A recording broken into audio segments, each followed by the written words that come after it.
Greetings, everyone. My name's Ethonra, and welcome to Devil May Cry 4 Special Edition. This game, I love it a lot. As a matter of fact, I love it so much that it was the first PlayStation 3 game I got before I even got the PlayStation 3 itself. I played the game so much that the disc actually snapped on me. It broke. I played the game that much. I really like it. That being said, even though I play it, or rather I played it, this was years ago, a lot, that doesn't mean you're going to see any...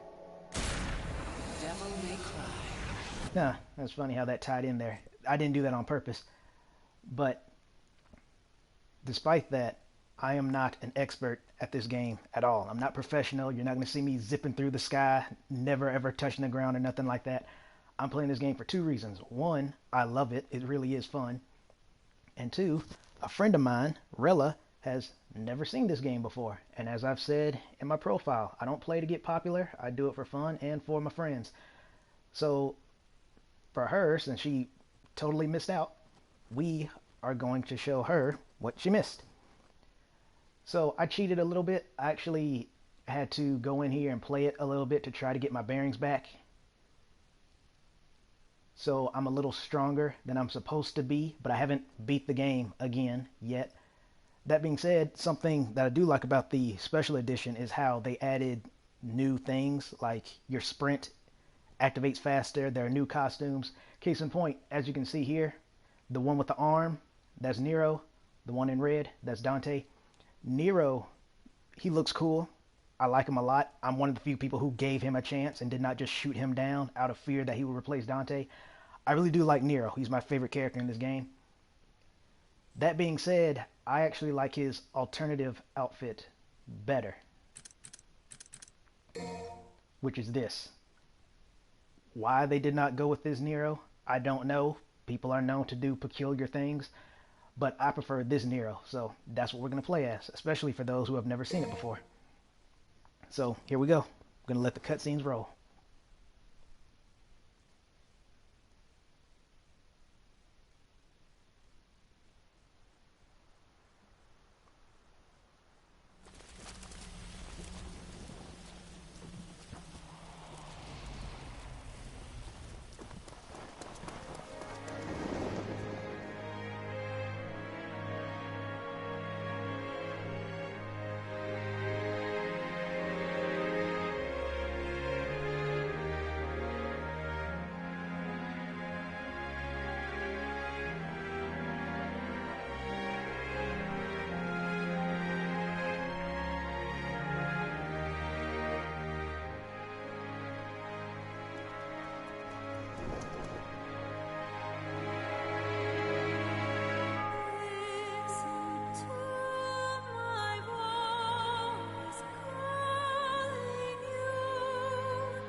2,000 years ago, the Dark Knight, Sparta, turned against his demon brethren and took up his sword for the sake of mankind. Though, despite his brave efforts in our names, I fear some have forgotten the truth of that great sacrifice. If the events of that terrible time were to reoccur, the fusing of both the demonic and human realms, we, weak humans, would have no means by which to oppose our submission. And so I ask you to unite and pray that even if such a dark time of chaos were to revisit us, our gracious Savior would shelter us from the storm. Let us pray.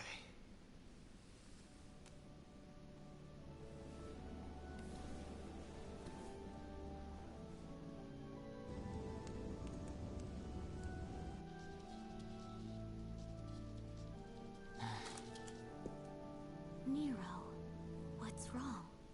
I'm out of here. But it's not over yet. All this preaching's putting me to sleep.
your brother and get out of here! I will return with help! You stall him until then!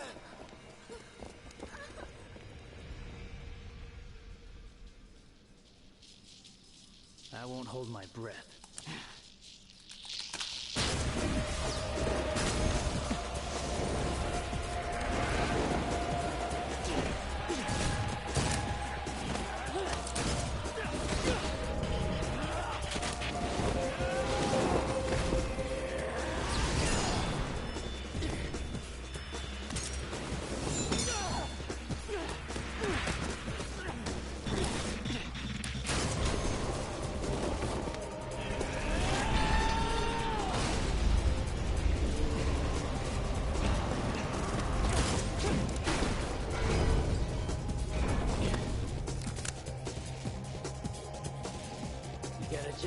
notion of fair play, pal. And it's beginning to piss me off.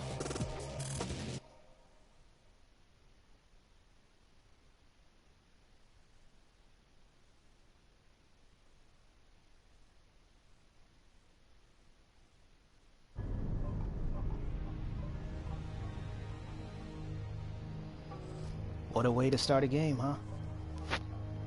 So yeah, if that's any indication, this game is kind of crazy, which I like a lot compared, well, we'll talk about it later. Let's just get into it.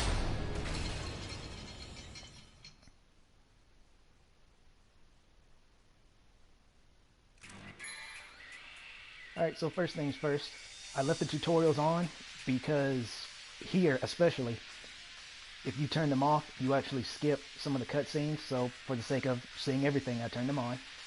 And secondly, I'm using a custom configuration. So, say for example, I think you press... Crap. I don't even know because I've changed the controls. I think you press X or triangle to jump. I changed it to circle, something like that. Anyway, while we're here, one of the things I like to do is I try to get Dante to destroy these benches because they have red orbs in them. He's not going to do it right now, but once he starts attacking me, I'm going to try to make him do it.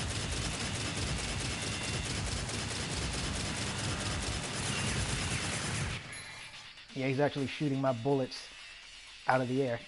Yeah, they say press X to jump. Mine is circle. There we go.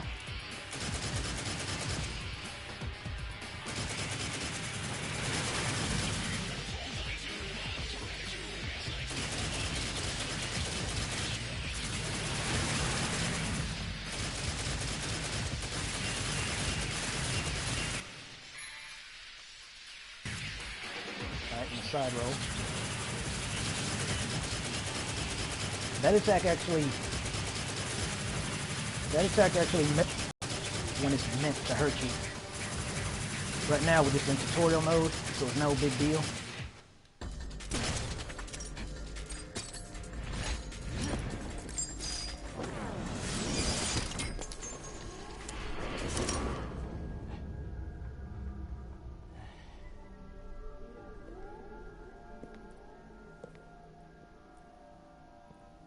This doesn't quite cut it.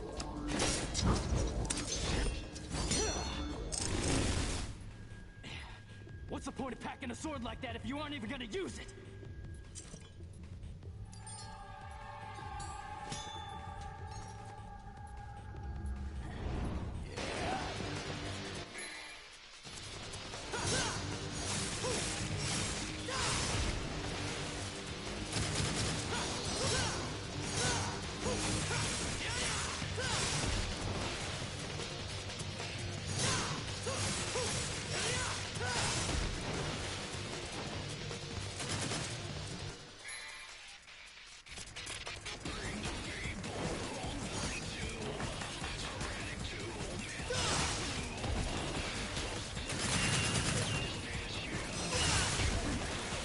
See, no health.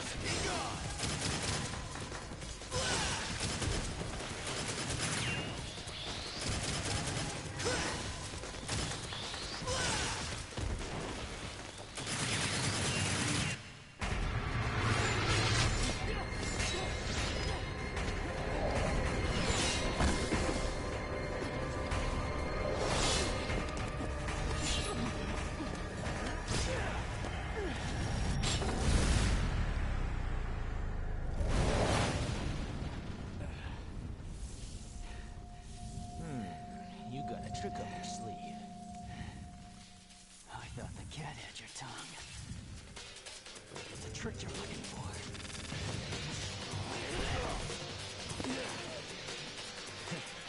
Looks like you two are.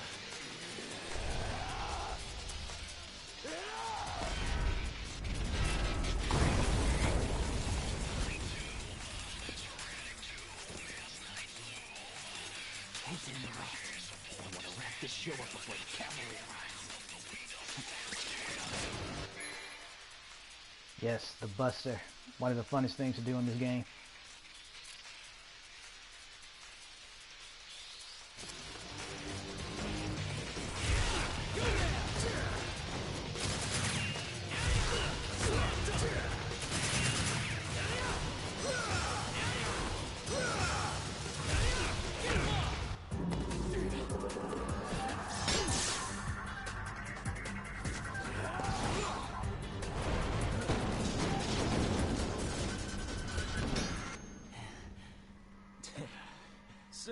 looking to play, huh? Alright, I guess I got some time to kill. Tough guy, huh? Well...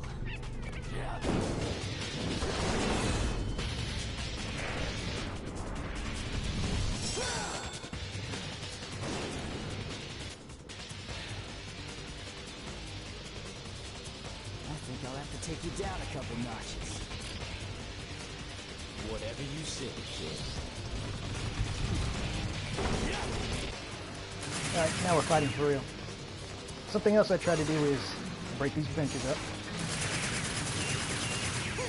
while trying to keep Dante from killing me.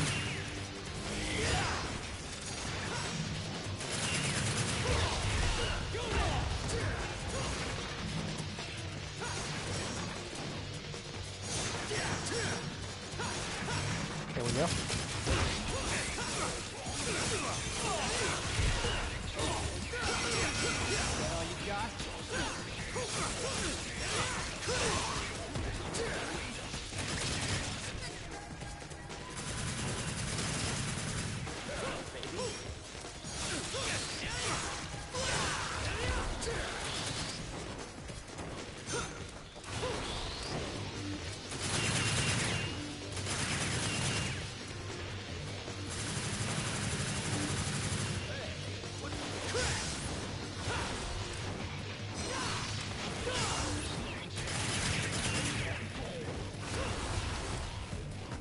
Come here, Dante.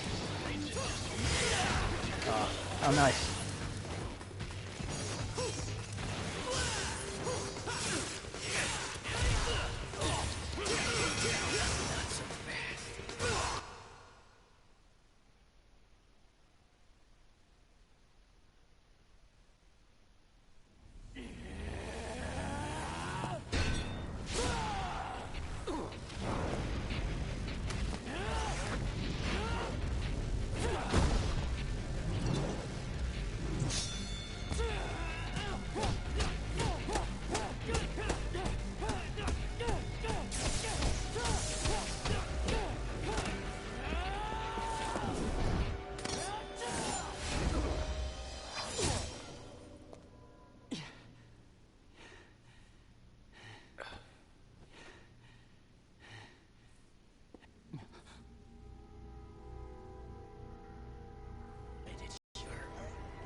And them.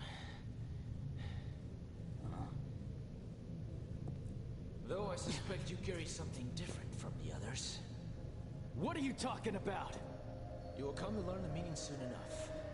But business beckons. Hey!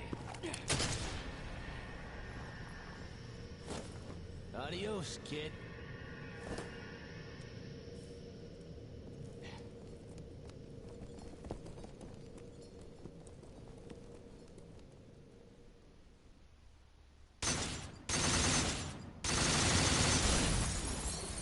And so it begins.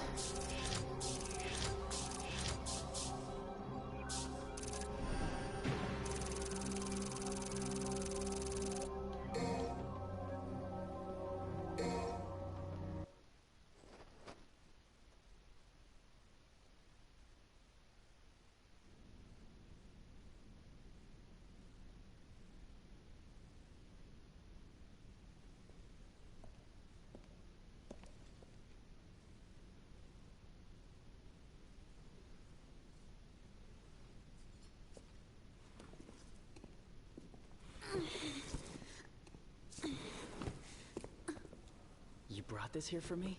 Kratos requested. She yearns for your touch. Thanks.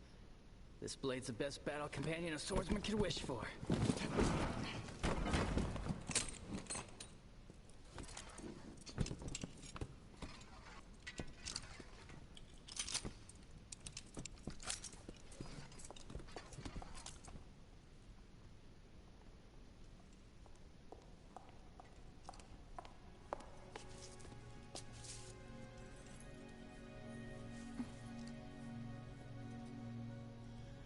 Fortuna Castle, huh?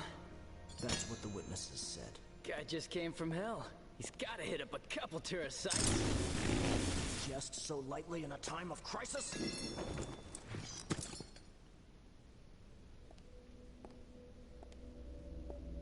You must capture him.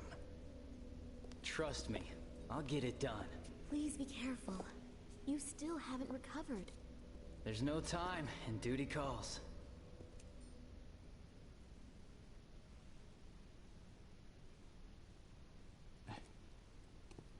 Can't pass on an emergency.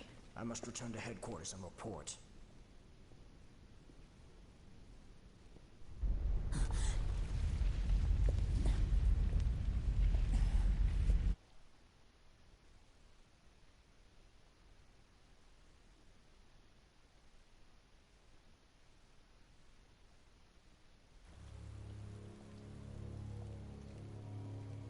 Someone help me!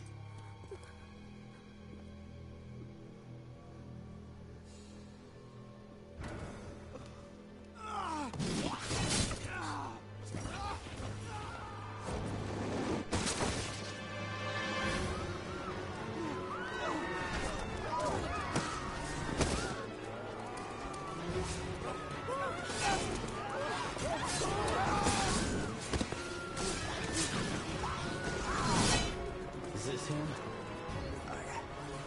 I'm not sure.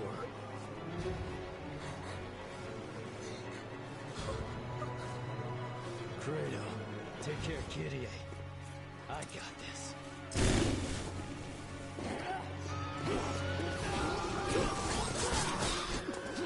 We must evacuate the residents back to headquarters. Report back as soon as you can, and be careful. I got it already. Gideon, run! Go with the others!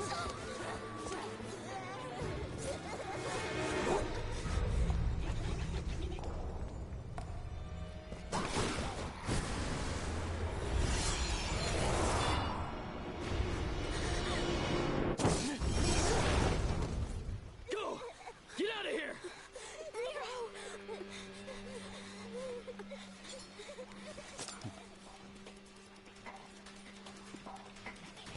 Not so fast.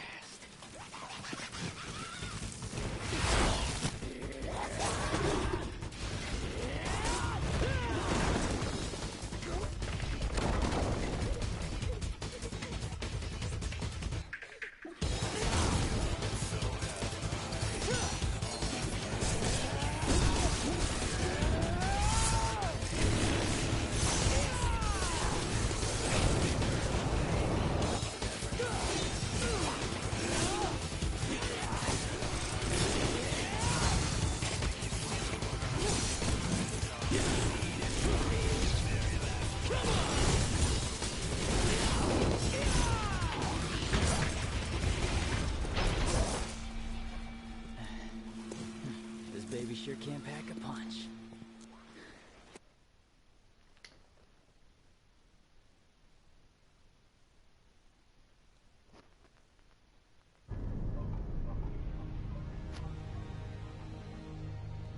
And before anyone asks, no, you can't surf on the enemies. I wish you could, but sadly we cannot. That's okay, we still have many other ways we can mess with them. I also kind of like how these enemies are called scarecrows. These particular ones are called Scarecrow Arm. I kind of like how they walk. It looks kind of derpy, as well as when they start laughing.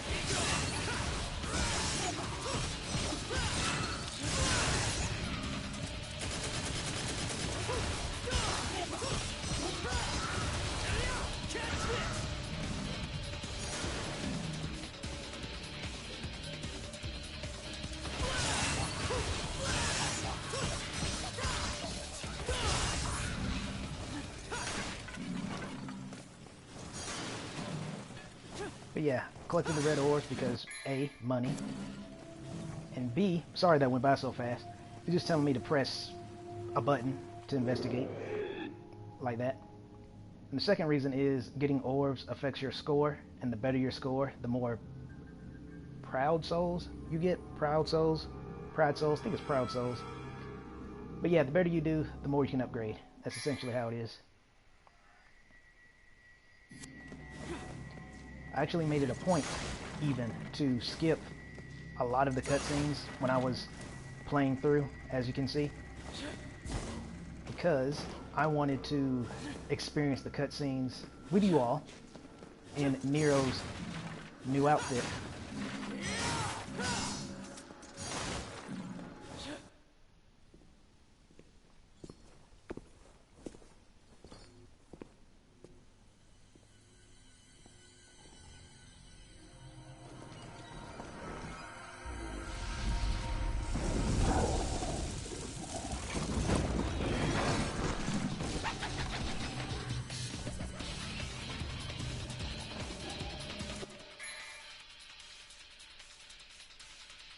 Yep.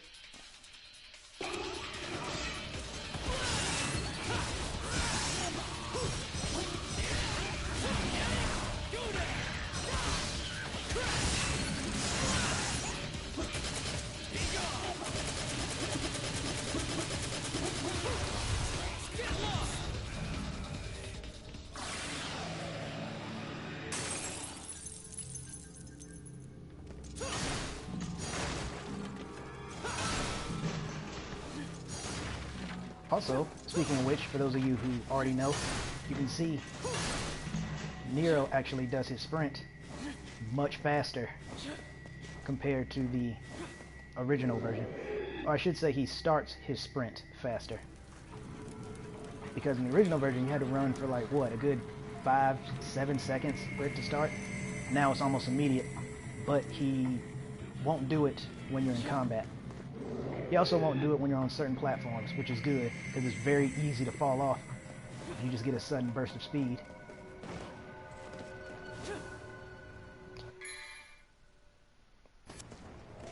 If you mean the new Devil May Cry, like Devil May Cry 5, honestly, I don't know. There's already some... Oh, come on now. There's already come some theories that say Virgil is in Devil May Cry 5. I don't know, personally. I don't know what leads them to believe that, because the game... This was also before any gameplay came out. It was just the trailer of the dude in the robe and what happens to Nero. I'm not going to say it here, but something happens, and they believe Virgil did it to him. That I don't know. But if you mean this Devil May Cry, yes, you can play as Virgil in this one. And I do plan to do that at some point, but playing as Virgil, to me, is the most difficult because... Yeah, I also like how that looks. That's an awesome looking paperweight. But yeah, in my opinion, to me, playing as Virgil is the most difficult because he demands you play a certain way. Nero and Dante, and I haven't tried Trish and Lady yet, but from what I've seen with Virgil, you have to play very patiently. That's the best way I can explain it. If you have the reaction time and the skills to play aggressively, by all means do it. But Virgil literally requires you to be patient with him. Like, there's some instances where if you get into a fight and you run, you actually make Virgil weaker. You either have to walk or teleport.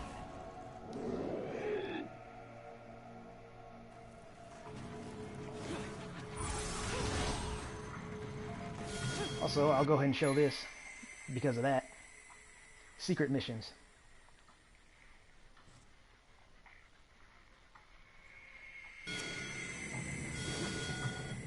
When you say the new different one, do you mean Devil May Cry as in the rebooted one, or the different one as in this one, the special edition?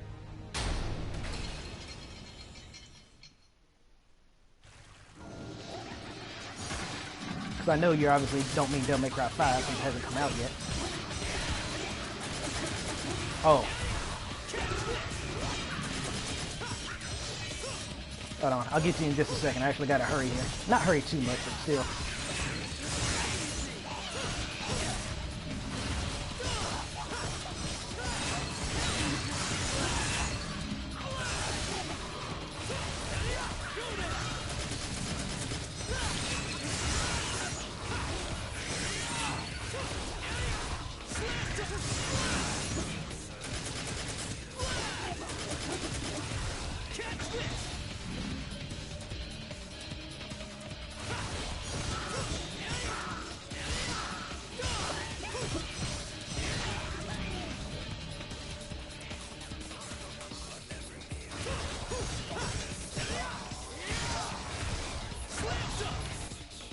There we go. Now where that red orb is usually a blue orb fragment, but as I've said, I've already done this one, so I don't get it. Yeah, the reboot, hard to explain. I don't care for what they did with Dante. A lot of the things they did I didn't like. I don't hate it. I don't want to kill anyone over it, like the internet would lead you to believe some people do. Since we're on this topic, I was actually going to wait until after I beat the game, but I guess I'll say it now. I actually don't like how they made the characters look. I don't like how they try to make them look so realistic, and between the live stream and me, and I guess anyone who watches this in the future, I think they made the characters kind of ugly. Like, compare this Nero to the new Nero. I don't know why they're trying to give him a punk look like they did with Dante, since that worked oh so well in the reboot. I don't know why they decided to make them so ugly. But yeah, I don't care for the new art style. I prefer this infinitely more. That's another thing. I love Nero's taunts. Like, all of them are great to me.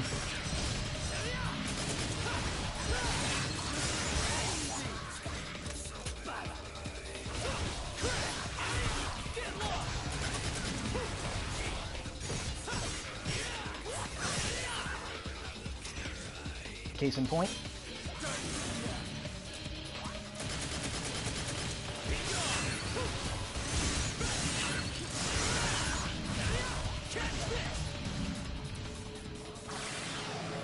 Yeah, me neither. I mean, I'm not gonna judge it too much just off of looks alone. I just don't understand why they wanted to go for that particular look. They could have just as easily made them look like this, but more refined, you know, attractive looking. I don't know why they wanted to make them look so realistic. Who's my fave character?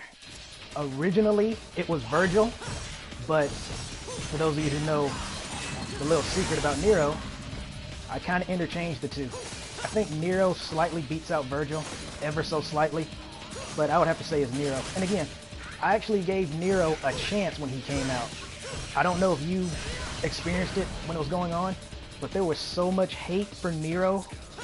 I think they even hated him before the game came out because they were so terrified that he would replace Dante, or that's my opinion of why they hated him so much, because there was literally nothing to go by but gameplay. But yeah, they did not like Nero at all, and even after he came out, people still did not like him. I still love him, and that's fine with me. I'm glad they don't like him. More Nero for me, I guess. But yeah, Virgil is very fun in this game. It's just, he's so difficult for me to use. Like I said, if I was in a combat situation right now with Virgil and I just did this, he would actually get weaker in the fight, so.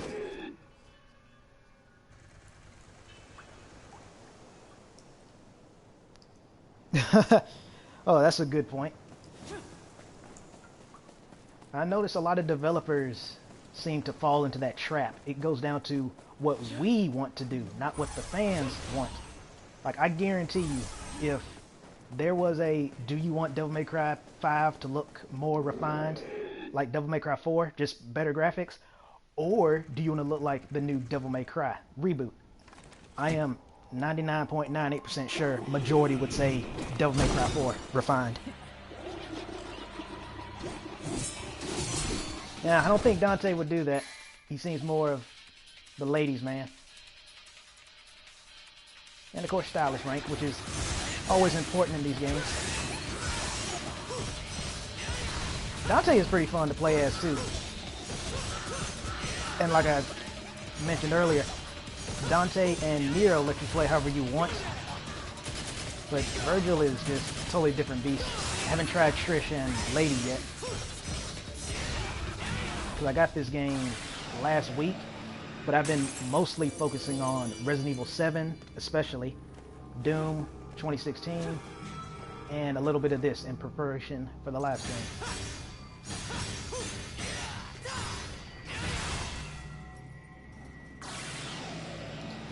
Yes, if you've never seen how Virgil plays in this new game, you are going to fall in love immediately. There's only two problems I actually have with Virgil in this game. And maybe as a little bonus to end the live stream, I'll show it. But the thing I don't like about how they made Virgil look in this game is this game, when Virgil shows up, when you play as Virgil, that's just a, here's Virgil so you can play as him. But story-wise, all he does is show up, investigate the Order of the Sword, get some lady pregnant, and then leaves. That's pretty much all he does. That being said, this is supposed to be taking place years before Devil May Cry 3. I would have liked it if they gave Virgil a new look. Yeah, see, that's exactly what I'm talking about. Dante, they were afraid Nero would replace Dante, and they hated him for it. But yeah, Virgil, they could have done something more with Virgil considering the circumstance. That would have been the perfect chance to give him a different outfit, a lot like what they did with Nero here. They could have done something like that for Virgil, but they didn't. In addition to that, they kind of got the outfit wrong. So it's like, if you guys weren't going to make his outfit correctly, why did you bother giving him his classic outfit and then do it wrong? The thing they did wrong is, first off, they should have made his hair ever so slightly longer, because it's so short, it almost looks like he has a crew cut, which we know Virgil does not. He rocked that Vegeta-esque haircut. And then second is they gave his pants the wrong color. They're supposed to be black. They made them this weird ocean-looking blue. Yeah.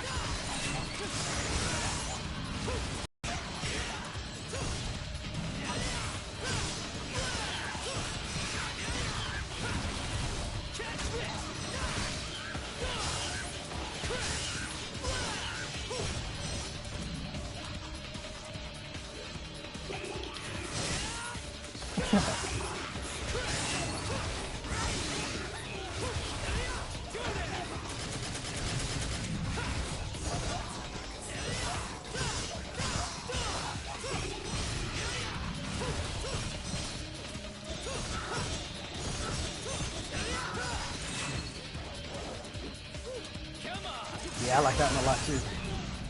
Come on.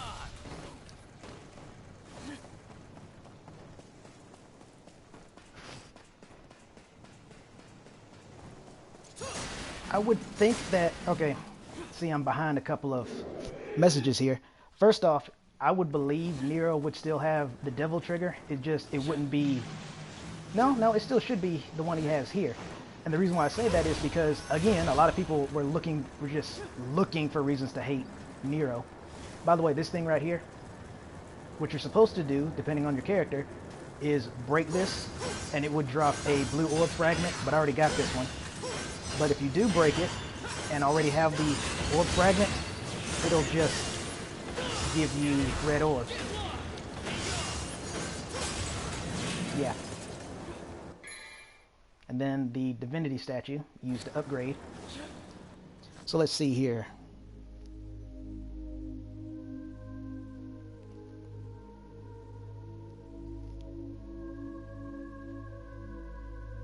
Oh, okay. So going back with Nero, I believe he still will have the devil trigger because, like I said earlier, people were looking for reasons to hate Nero, and one of them was like, oh, well, if Nero didn't, and this is ironic considering Devil May Cry 5, oh, if Nero didn't have that demonic arm, he couldn't do anything. He'd be just totally weak and blah, blah, blah, blah, blah. And I'm thinking to myself, did you not see the opening cutscene where he kicked all those demons' butts using one of their own arms and just acrobatic skills? He didn't use his demonic arm at all. And that's because he is, like, what, 1/3 demon, 1/4 demon, depending on how you look at that. I'm not good with math. My point is, Dante and Virgil are half-breeds, half human, half demon. Nero is the son of a half-breed and a human, so I guess it is 1/3 demon. That being the case, his overall body still has that demonic strength. His arm, right arm, just more so. That being said, since he still has demonic blood, regardless of the arm, I would believe he still has the devil trigger, or he should, at least, I'll say that. I do believe Trish is interesting to play. I have seen her. The new chick. I have no ill will against her. She seems like she is trying to be the funny one, which I thought was kind of Dante's shtick, but whatever. Yeah, I'll come back for that. But yeah, she hasn't given me a reason to not like her. Like I said, why would I give Nero a chance when he threaten to replace Dante and then just hate this girl when she hasn't really done anything. Nah, it ain't that bad. Let me guess. More demons. Exactly. The arm did make him a lot of fun. Because I like grappling type of characters, like in Street Fighter V. My favorite character... Did I say that right? Yeah, Street Fighter V. My favorite character is Alex. He's really... I mean, when we're getting on the topic of bad character designs, I don't know what got into them to make some of the outfits they did for Street Fighter V. Some of them are just not necessarily ugly, but just straight up dumb. But despite that, Alex is one of my favorite characters in Street Fighter as a whole. Because he's a grappler.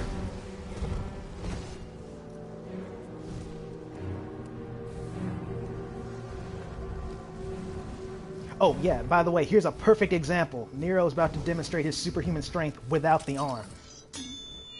First off is here. Extinguishes those flames with his normal human arm.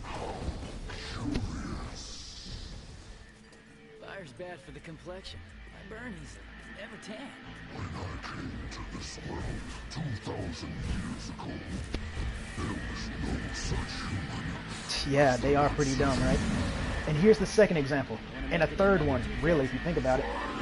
He stops the sword with his own sword, with his normal human arm, at a standstill, and then with a simple thrust, with his human arm, he knocks it back. So how are you going to tell me he's useless without his arm? People were just so hell-bent on hating him for no reason. That's what makes it so funny.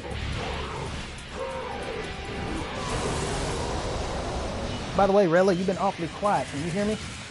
We've had issues in the past before where the audio does not come out too good.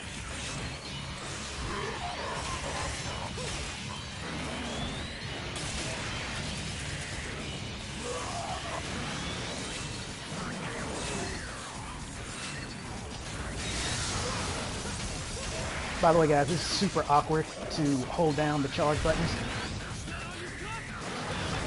And that's something I actually learned in one of my plays, is you can actually buster him twice depending on the position he's in. Case in point. Yeah, right through the house.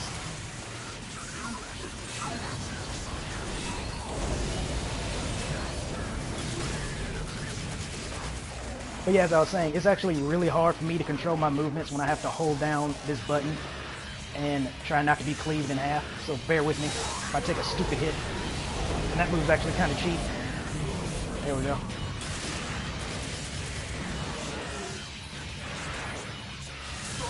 Yeah, and that one's pretty bad too.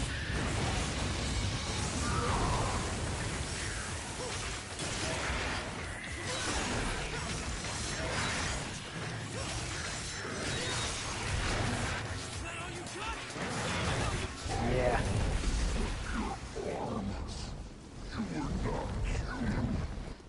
Don't ask. Damn thing drives me crazy, though. You are just like he was. And he would be... Yeah, the music in this game is pretty good. I like it too.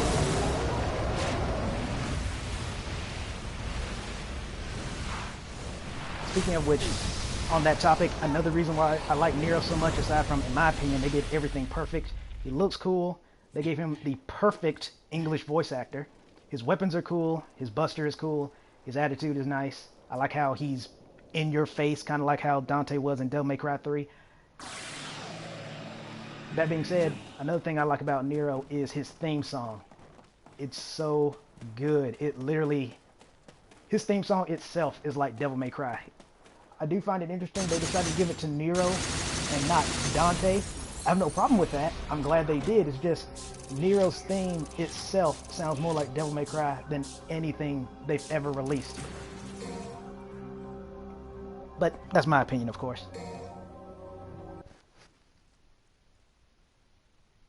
But on that topic, Dante's boss theme in this game, I think it's called Blackened Angel. It is pretty sick.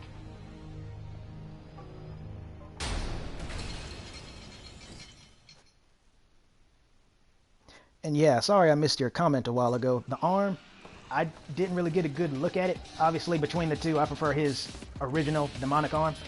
But yeah, I've seen bits and pieces of how his new one looks. I don't mind. I don't hate it. I am curious on how it happened. Like, the only way I can see why people would straight up say it had to be Virgil would be because of the Yamato. Again, I didn't see too much of the cutscene. I just saw a dude in a robe holding Nero's arm. But regardless of that, the Yamato has the ability to cut through anything, even space. That being said, you broke it. Oh, you're gonna pay for that. Anyway, the Yamato has the ability to cut through virtually anything, so I do kind of see how, if it is Virgil, why it would be possible. But at the same time, Nero's arm has been proven to be virtually, well, undamageable. Nothing really seemed to hurt it. Except for, I believe, the Yamato, actually. So maybe that's where the connection comes from. But don't want to spoil too much, because like I said, I know for a fact one person here has not seen this game. So I don't want to give too much away. But yeah, his arm is virtually indestructible. Sorry, that sounds like a kindergarten thing to say. It's basically indestructible, so the only way I can see why they would think it's Virgil would be the Yamato, but as we will find out later, Virgil is not the only one who has used it.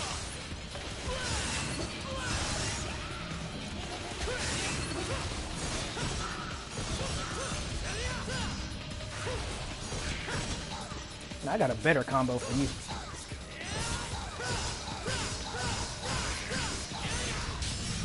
Yes, that's a fun one too. Yeah, and that.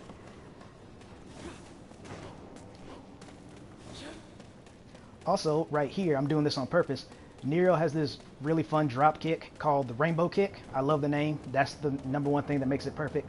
But the Rainbow Kick for this is actually pretty hard to do because I can't change it the way I want to change it. So I actually have to take my thumb rather, off of all 4 of the shape buttons, go all the way over to the left analog stick, and then press right above it to do that.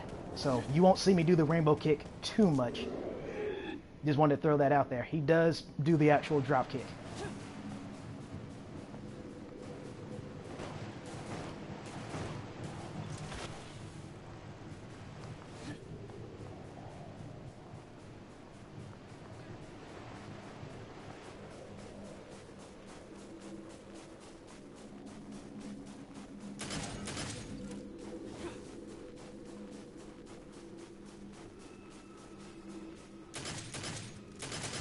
Do something I like to do too when it comes to breaking things like that from a distance. Just shoot it.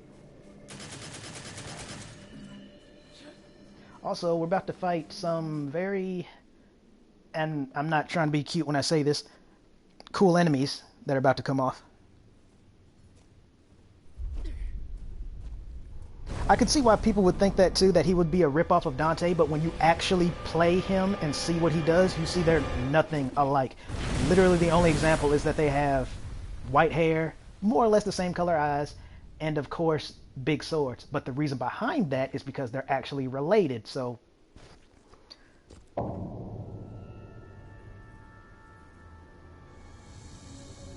You know, when you say that with the remasters and stuff, it actually makes me think of entertainment as a whole. There's so many reboots and remakes that a lot of originality, the death of originality even, is what I call it. Anyway, as I was saying, these enemies here are kind of cool, no pun intended. The only downside is they have armor, so some of my hits do literally nothing.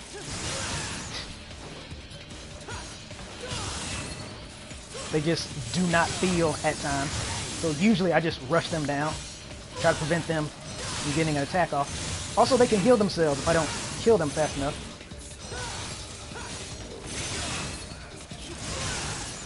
And you are tough, aren't you? There we go. I wanted to kill that one first. Ooh, that was close. I wanted to kill that one first so that I can show you this. I love the buster that you do against the frost because it's actually, again, pretty cool.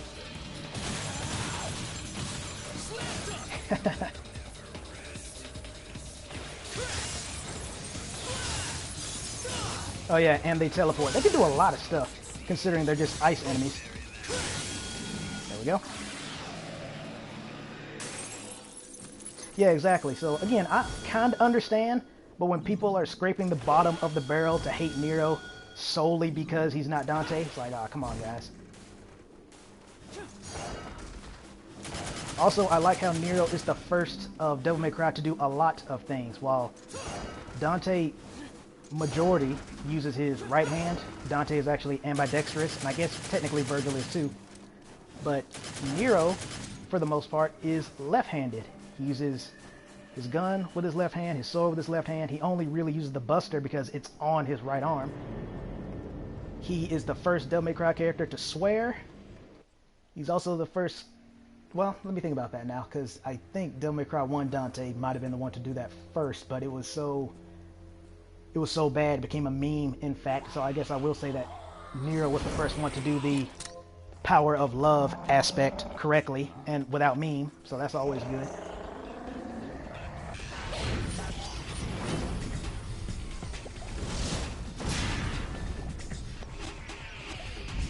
That's an interesting comparison. You know, actually, when you say that, that's an even more interesting comparison than I gave you credit for, because a lot of people hated Raiden. Like, hated Raiden. But then, flash forward a couple of years and you get Metal Gear Revengeance. That's all I'm going to say about that. So it is pretty interesting how they go from hating this one character just because he's not the main character, and then turns out he is just... I'm trying not to swear here. He's just really, really awesome, really cool, epic even, especially the music in Metal Gear Rising Revengeance. The music in that game is phenomenal, like top tier. Every single track is good, especially the boss ones. One of my favorites are... Oh man, what's it called? The Only Thing I Know For Real, and Collective Consciousness, and It Has to Be This Way. I think it's the name of that last track. I'm not sure. Oh, and then of course, You're from the Order? Rules of Nature. Never I think anyone who's into any kind of music has to agree Rules of Nature is might as well be Raiden's theme song. Unfortunately, it isn't, but it might as well be. It is a good song. You're Nero, right? And this is why I left captions on, because I knew there'd be times I would talk over the cutscene, even though I'd rather not. So, what's the deal? Where are they coming from? It's strange. No matter the number you kill, more will come.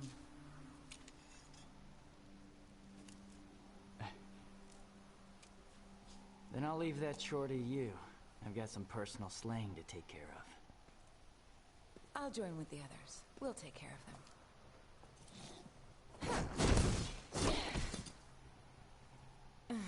May the Savior be with you on your journey.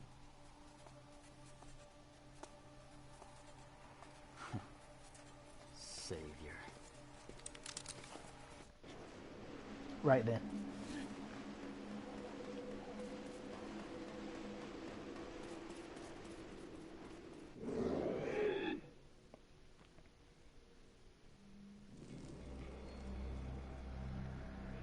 Anyone getting any Resident Evil vibes? Fun fact, for those of you who didn't know, Devil May Cry at first was going to be another Resident Evil. I have no idea how they changed it into what it is now. Like, how you go from this is going to be the next Resident Evil to getting this? No idea. But that's how it happened. So you got Resident Evil to thank for that. That's why you see, some of you probably already noticed, there's a lot of Resident Evil-esque themes in this game, like the fixed camera.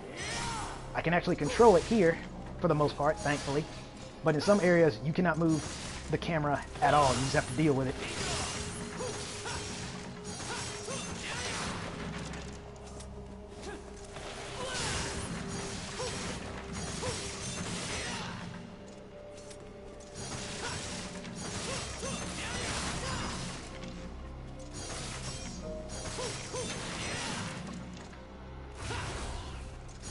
There we go.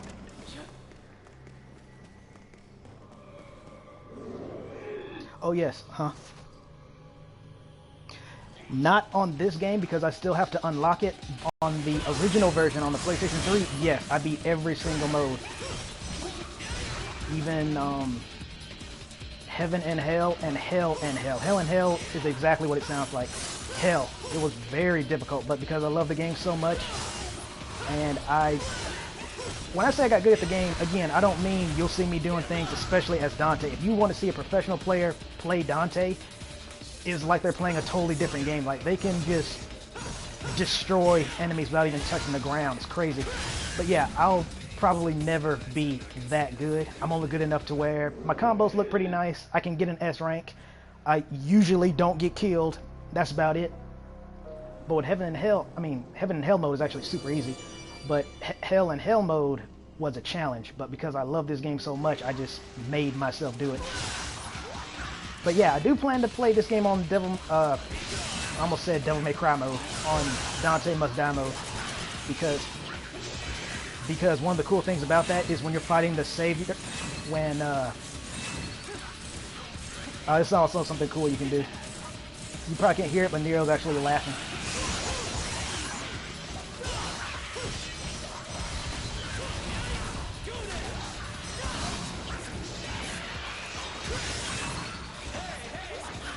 Ooh, that was close. Trying to interrupt my taunt.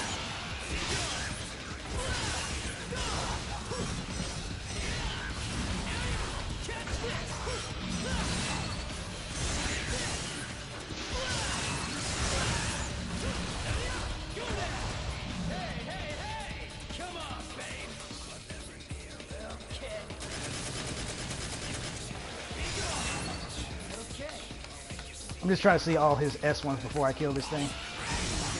Too late. But yeah, like I said earlier, I love his taunts.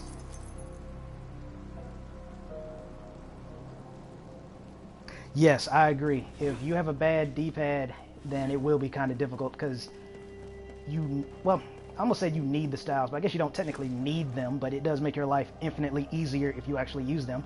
Speaking of which, Devil May Cry 3, I also got Devil May Cry 3 Special Edition. Not here, but back when I had a PlayStation 2, I had it. My favorite style would have been the Dark Slayer, because Virgil. But right behind that, it would have been kind of a tie between Trickster and Swordmaster. I think maybe I lean towards Swordmaster just a little bit more. And hold on, I actually got to concentrate here. I actually think they made this puzzle easier, because I remember back in the other one, I messed up a lot on the part coming up. Not right here, but the next one. Yeah, so either they made it easier, or it's just been that long since I played, or it changed, and I'm thinking of when I was doing it on Hell and Hell difficulty, I guess, which is still bad, because if you get hit there, you will die. Also, a little trick here. Again, something I discovered on my own, is if you have Exceed to level 3, make sure I do this right, can't quite get up there, so what I do is I rev it up 3 times and then do that, and that's how I get up here. And then of course the same thing for the one on the opposite side. But yeah, going back to it, my favorite styles were Dark Slayer. Speaking of which, I need to do this because of what's coming up. Dark Slayer, Swordmaster, I guess because I found it a little more fun. Like, the Rebellion was my favorite weapon to use in that game because of the million stab more than anything.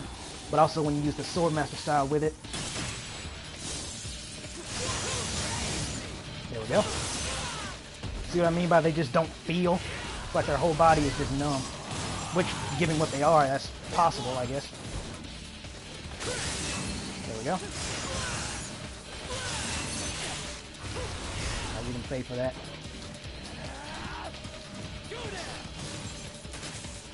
If I get the chance, you might actually see them try. But I say, no, he probably won't because his arm's not missing.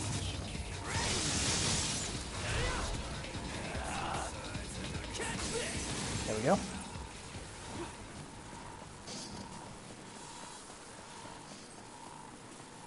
But yeah, got that out of the way. So in Devil May Cry 4, this one, my favorite styles is probably still, for Dante, is probably still the Swordmaster. Because you can destroy with the Swordmaster style and Rebellion. I think Gilgamesh can too if you unlock Rising Dragon, I think that attack is called. And of course to get up here, I have the Air Step, I believe this ability is called. You can also try doing it, I probably can't. Kinda. You can also kinda do it like that, jumping up on that thing. but just having the air step makes it a lot easier. And here we have a red one. As you saw earlier, the one I destroyed was blue. So if you try to attack this one as Nero, yeah, so some foreshadowing there.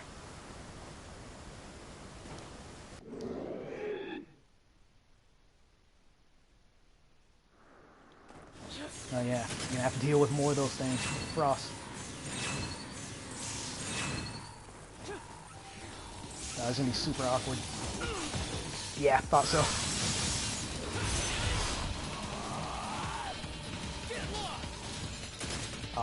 Lost the charge. That's too bad.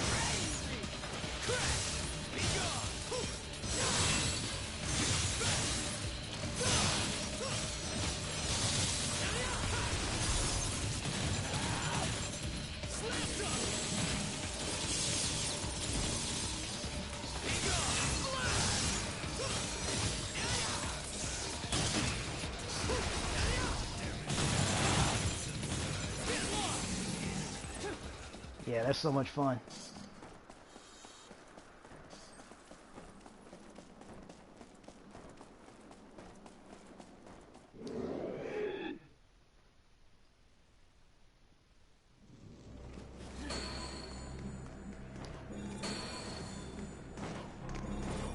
There we go.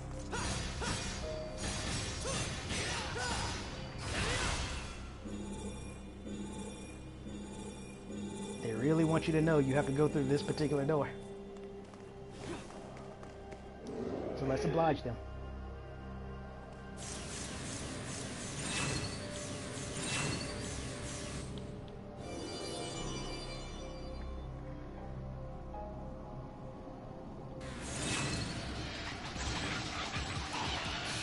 As you see, there's a lot of breakable stuff here.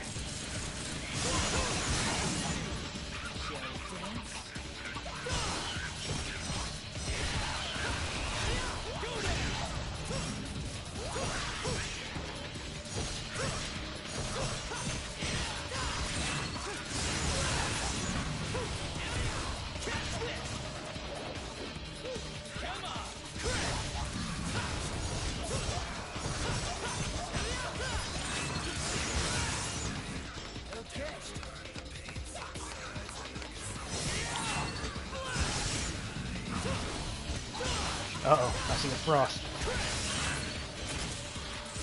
Okay, good, I was wrong. For a second there, I thought I saw the silhouette of a frost in the background. I was like, he shouldn't be here. He won't show up until a bit later.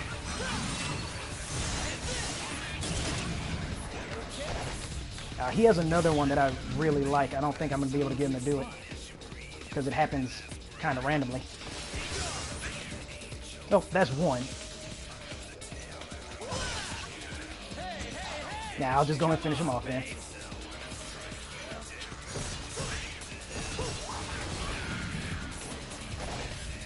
Alright then. But yeah, he has one in particular that I really, really like. When you are in S rank, or S style. We'll call it S rank.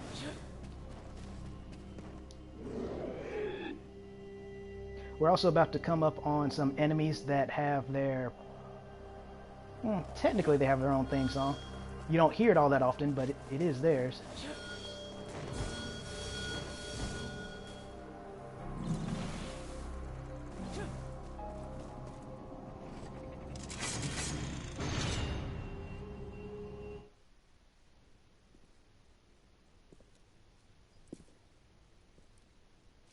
Also, before it starts, the organ is one of my favorite kind of instruments. So when you combine organ with rock, I'm guaranteed to like it.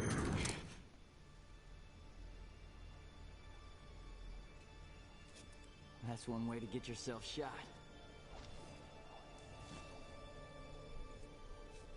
So, you after this guy too, or just here to catch some demons?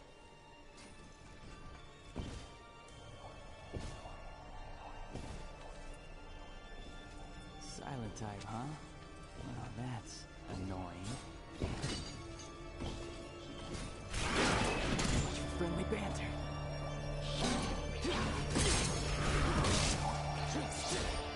You wanna fight? Come on.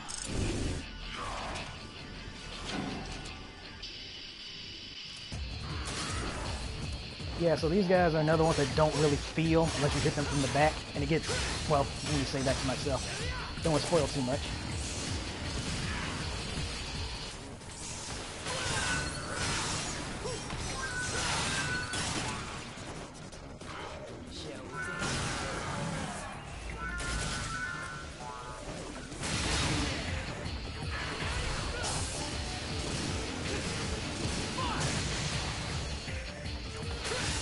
Actually, now that I'm listening to it again, I actually kind of hear some techno in there, which makes sense. I really do like their thing.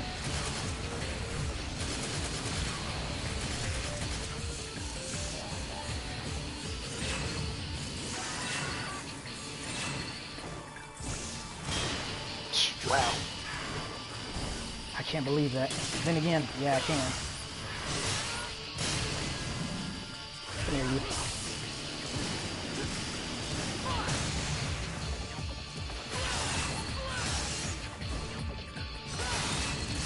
Yeah, that cross up.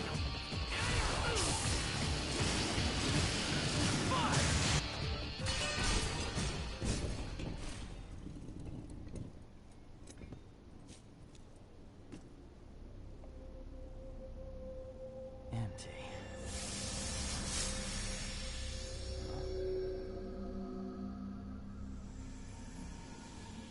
A demon had possessed the Order's armor.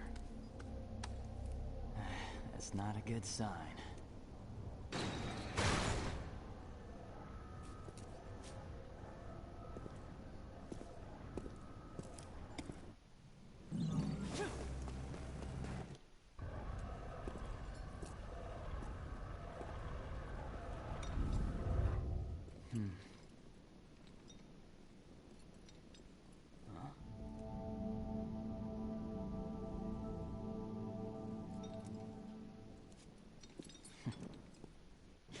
Also, this is the perfect chance to say this.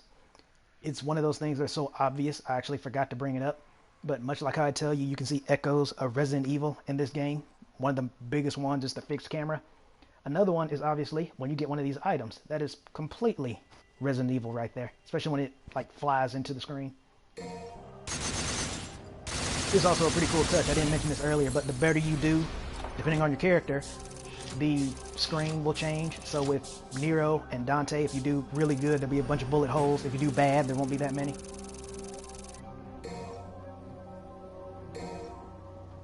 Also, let me go ahead and say this, a small disclaimer. I've gotten a little bit of practice with this since I last touched it years ago, but I might still get lost.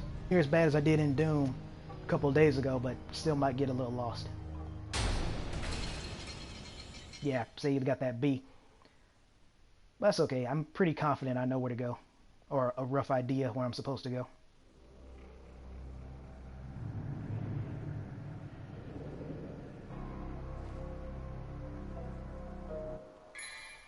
So yeah, these little doodads are called gyro blades.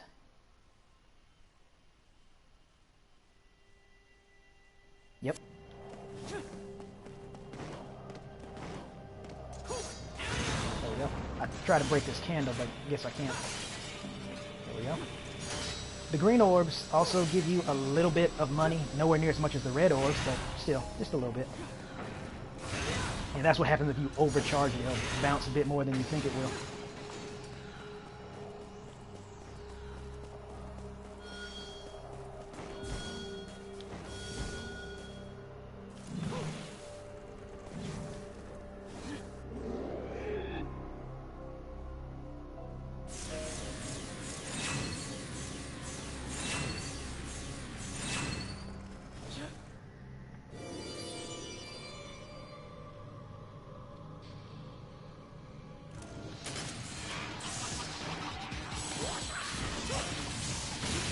Ooh, that was close. Like I said, I'm holding down this button, so that made it kind of hard. But yeah, there's that frost I was thinking of. It's like shoot fly. Oh. Right out of the gate.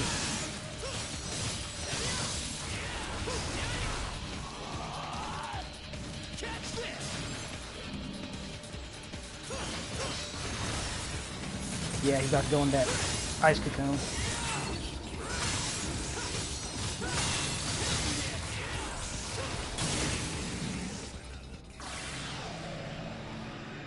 But yeah, the frost can do a lot of things. If I had given him a chance to stay in that ice cocoon, he would have gotten his arm back, and he would have gotten his health back. And believe it or not, there's actually an enemy even worse than the frost. Won't say what it is until we get there, but it's much worse.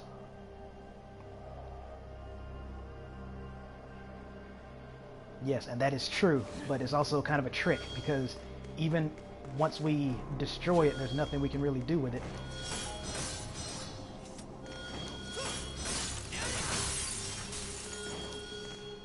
Hey, look, I missed one. Yeah, this is a blue orb fragment. And when you get 4 pieces, you get this. It's kind of cool how that happened to be that way. But yeah, once you get 4 blue fragments or 1 whole blue orb, you get more life, as you can see right there. So, pretty cool how that worked out. So let me think. I have a gyro blade. I think I need to go over here.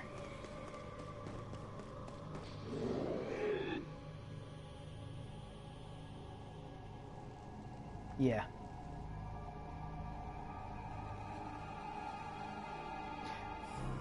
And yeah, the little subtle hints they give you, that's also has a Resident Evil feel to it, to me, anyway.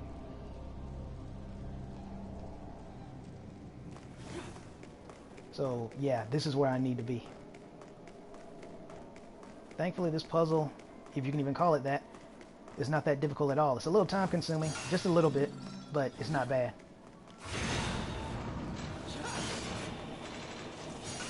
There we go. Also, I'm going to try to do it, but you can also hit the gyro blades with the rainbow kick, and it'll give them a full charge. Yeah, there we go. Nah, that was perfect. I was kind of afraid it might go into this corner.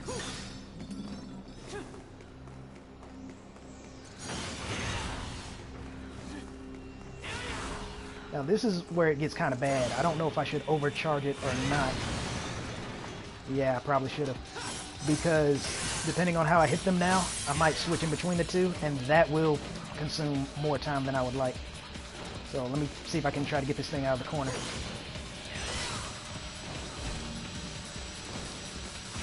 Okay, good.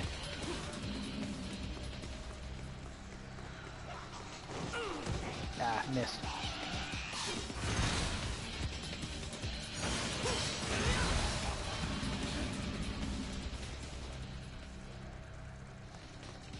What do you mean?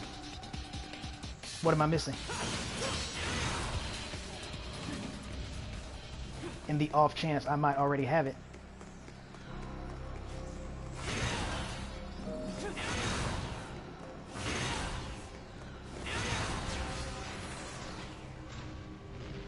Oh, yeah. Yeah, I know what you mean. I'm trying to remember.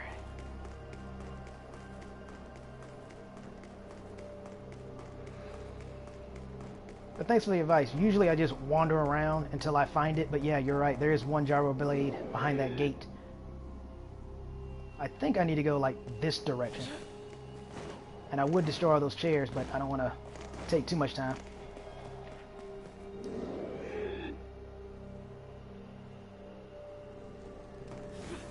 Yeah. This has got me to the side faster.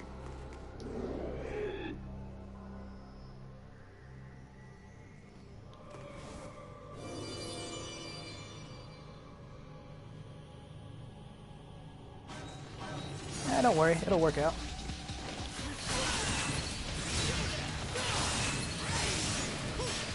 Unless we're talking about two different things.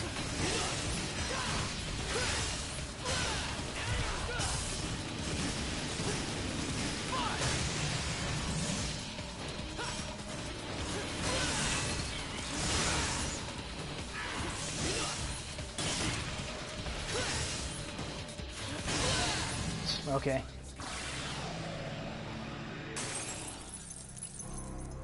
Yeah, because I thought you meant the gyro blade behind the gate, and I was like, I'm pretty sure I need to go this way, so I wasn't sure what you were talking about.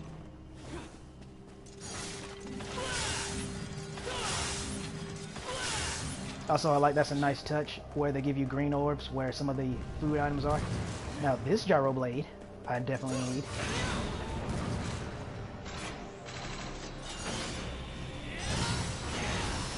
Okay, calm down.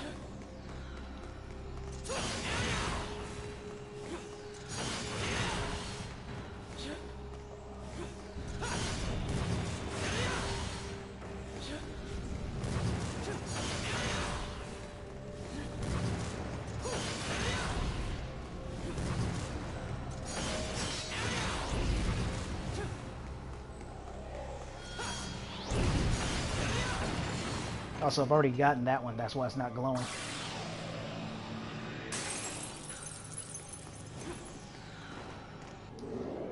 But yeah, if memory serves, this should be the room I was trying to get into. Yep. See? There's the gyro blade. It's the exact same hallway. Yeah, I think you were trying to tell me there was a shorter way, but even if I had gone that way, I would have had to go and get the other gyro blade anyway.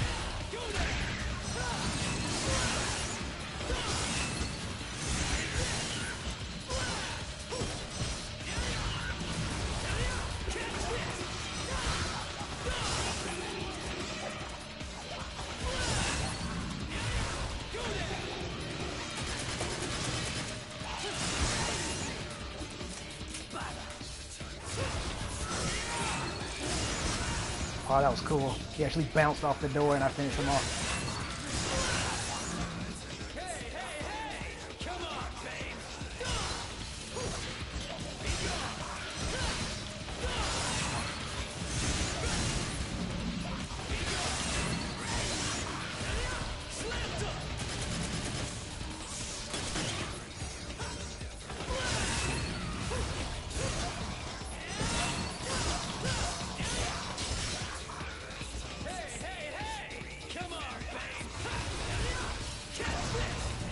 There we go.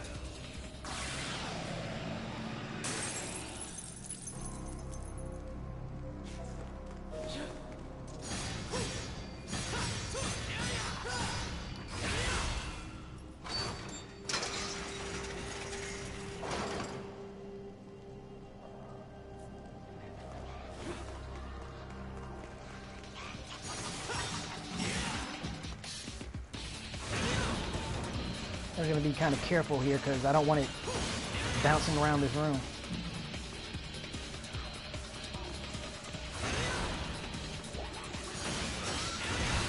There we go. Perfect.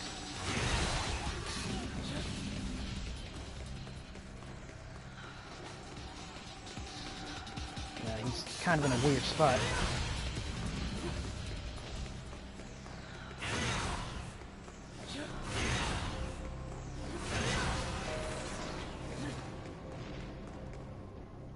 Technically speaking, it would have been better if I put him on the one on the right, but I was already there, so I was just like, eh.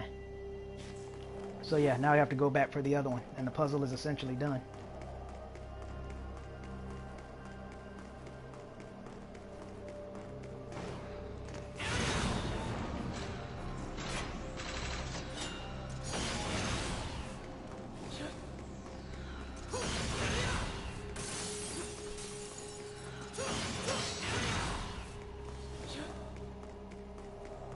Also, by the way, I appreciate your hints, because you are right. It's just I wasn't thinking. I got distracted.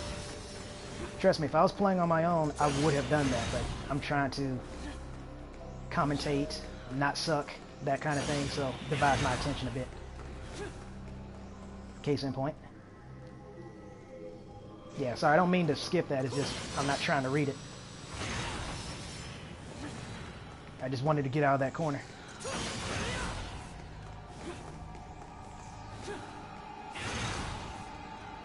Okay, Gyro Blade, you're starting to make me look bad. There we go. I notice I'm saying that a lot, a bit too much. Okay, so I'm gonna go and say this now. The next boss actually kind of annoys me because he has a really cheap attack where if your dodge is not essentially perfect, you're gonna get hit. Either if you dodge too early, you'll get hit. If you jump too far back, and you'll still get hit. If you dodge to the side, wrong, you'll still get hit. So it's kind of annoying. So you'll probably see me keep my distance for the most part.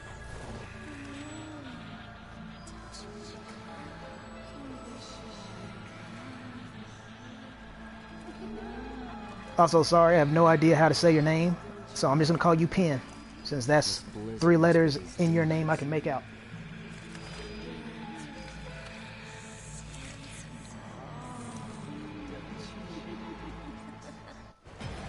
Alright then. Also, these things love to dodge, so getting the tag one is a challenge in and of itself. Of course, I guess I lucked out, because usually they dodge everything.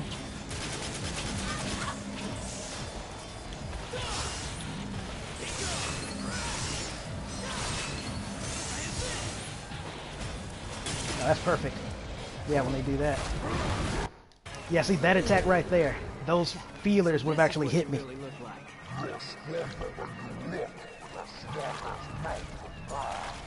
Cut me some slack.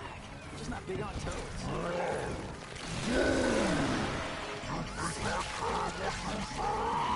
Finish this quickly. It's gonna scar me for life.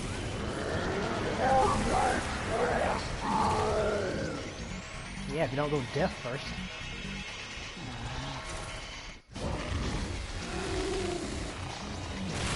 Yeah, you can also freeze you with that attack, so don't want to get hit by that.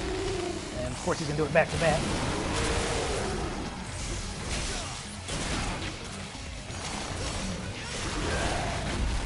That was fast, but I think that's because of that charge.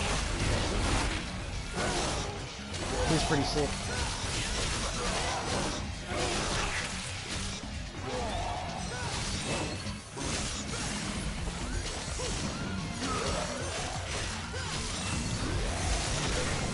That's another thing. If you get the charge shot 3 early, it changes, it makes things a lot easier, because as you saw right there, I was able to get him into that stun state very fast.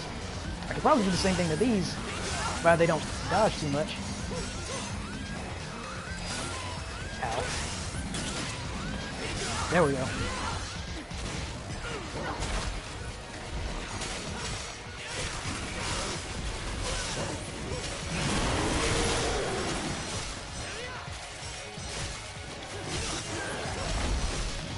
Yeah, this one a lot easier than last time. So let's finish it off with style.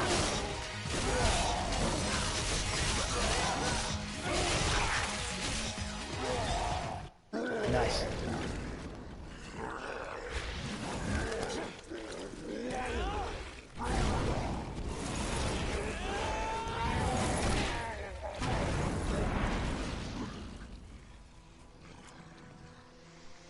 Hey Flowers, welcome to the stream.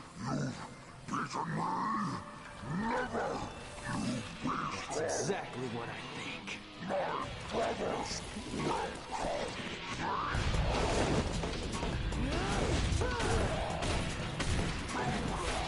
Can really feel the impact there. And this is one of Nero's sassiness I was talking about. I really like this next line.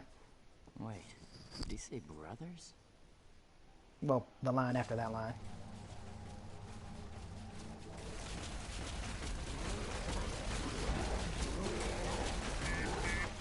Oh, that's fair. Now I've got to fight a whole herd of these things. See, how can you not like Nero? He's funny.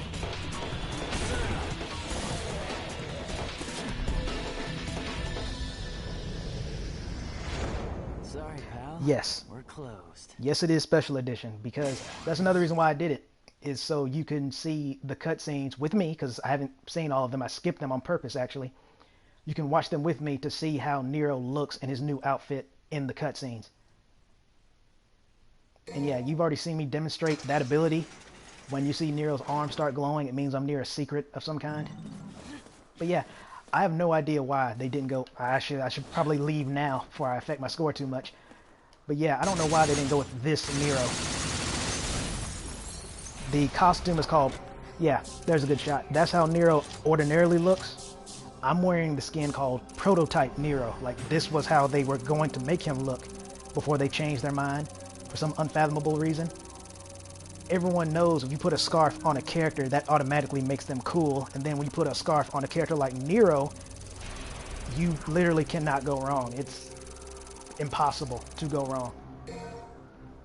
Yeah, I really kicked the crap out of that bee I had, didn't I?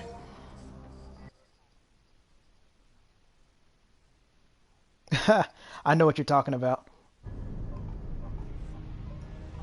Yeah, that's pretty good. That's classic Dante, though. I like how they still kept his Devil May Cry 3 attitude, but they matured it so it's not so in your face like it was in Devil May Cry 3. You could tell he actually matured, but he's still Dante. So they did Dante and Devil May Cry 4 perfectly, as opposed to the other one. Which... Alright, thanks for stopping by, Flowers. See ya.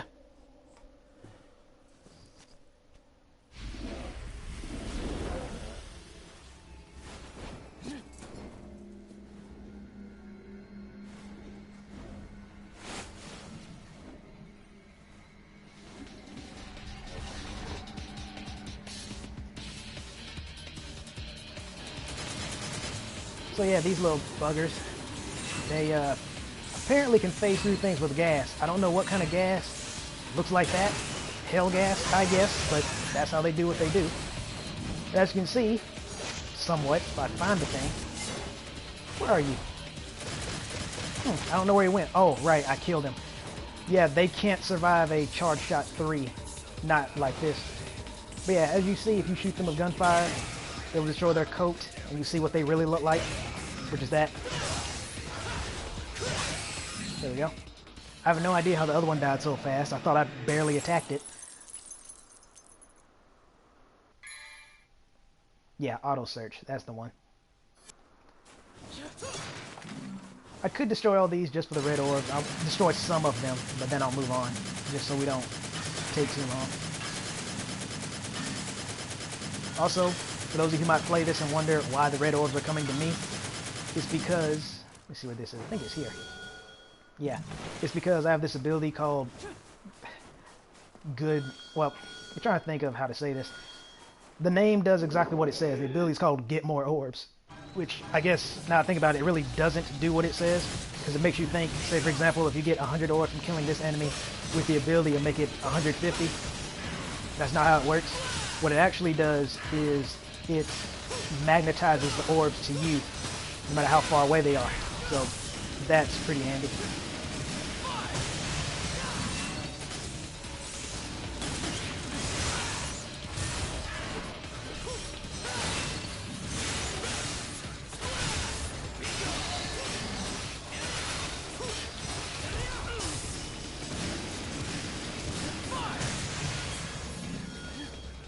Yeah, there's some secrets in here too, but I already got them, so we'll just move on.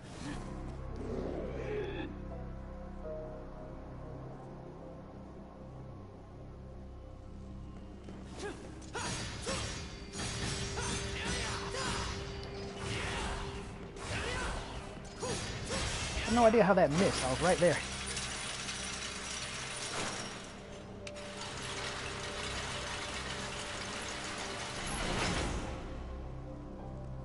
I mean, I guess the Buster does kind of have a narrow range, but I was still right in front of it, so whatever.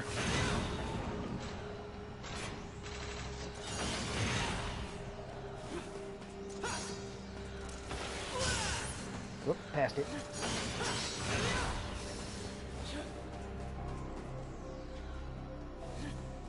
You better not go down those stairs.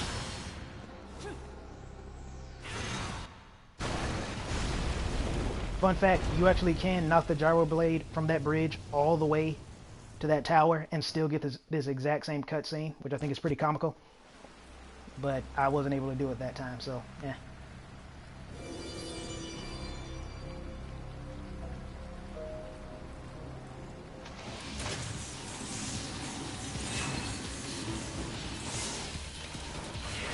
Also, I could do that to remove the cloak. I don't remember if normal attacks do it or not. I don't bother trying since shooting it and the Buster are much more effective.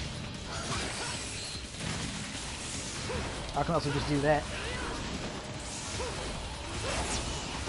Yeah, and if you remove it while they're in the middle of an attack, and you cancel it.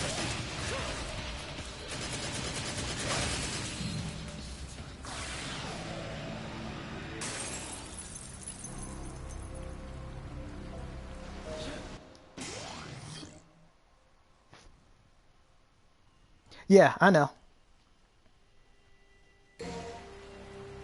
Like I said, you can do that, but I kind of mix them both together. Like I use the charge shot, because that does a lot of damage to them, and the cloak, especially when it explodes, and then use the buster, if need be. Now with the other ones, you know what the other ones are. Some people here don't. With the other ones, you'll see me spam the buster a bit more. By the way, there's some secrets over here too. Like there's this crystal, which I'm definitely going to get.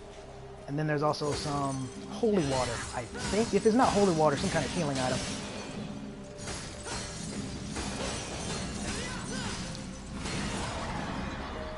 Now, let me see if I can do this. Oh, nope. I think I can save it though. Yeah, awesome. There's a way you can jump off of that and get onto one of those two, but didn't do it. But I did save it, so I'm still happy about that.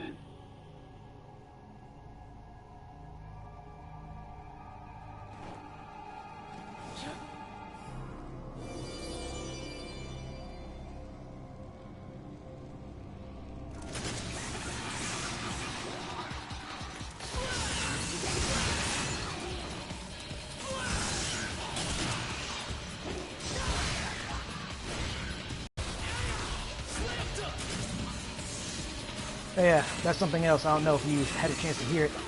Nero sometimes says commentary when he does a buster to something. I think my favorite is Slam Dunk.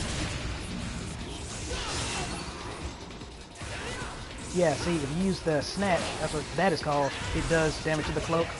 But the straight up buster attack, where it actually does a little uppercut, that's what does the most damage to it.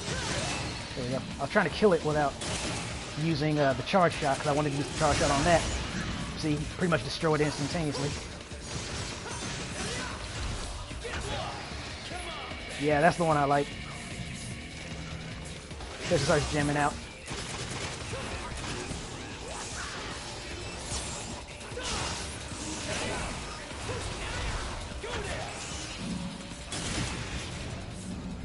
What'd you say?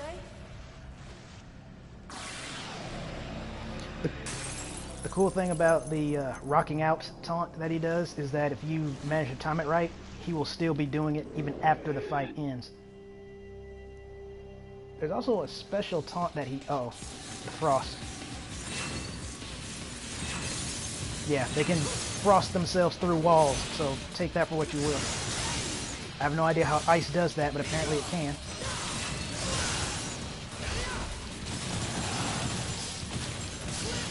Yeah, it's one of the few things that will actually make them flinch.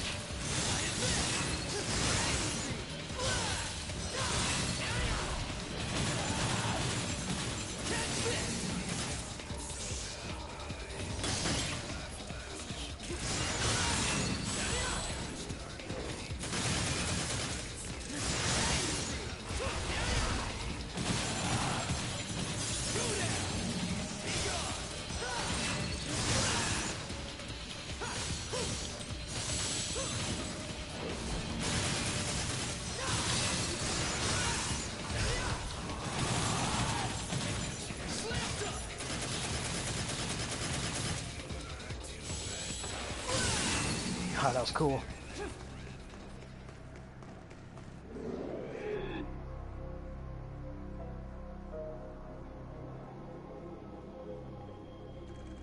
That's pretty interesting. I actually never noticed that before. Or maybe I just don't remember. You're supposed to use a gyro blade to break that coffin, but if I remember correctly, I didn't do that, so it just happens, which is fine. I'm not about to complain about doing more work.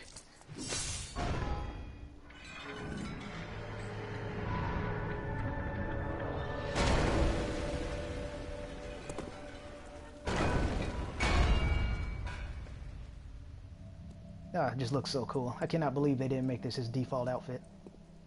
Then again, stranger things have happened.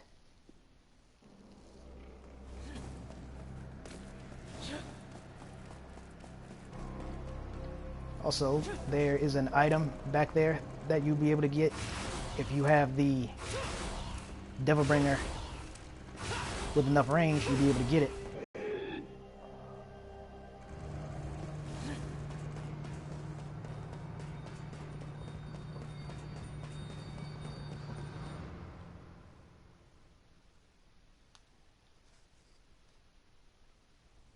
here's a very interesting cutscene.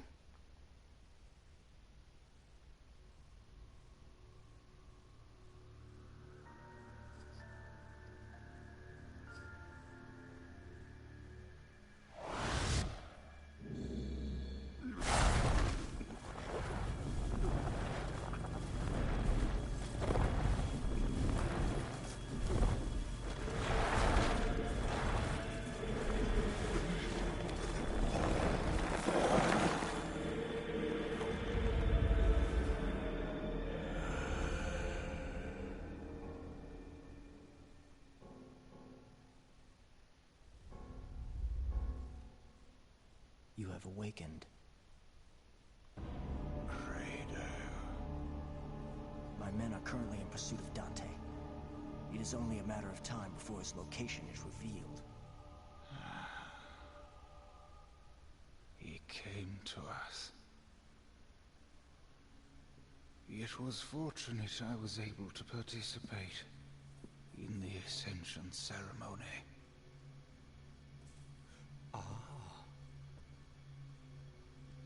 His Holiness! You look magnificent. Meaning alive. You sent that cocky kid Nero to find Dante? You question my command. Yes! What shall befall me? Should he stumble upon my research facility? Our priority is to capture Dante. Why, you... Crater, Yes, Your Holiness. gather everyone. I must ease their minds on this matter. Of course.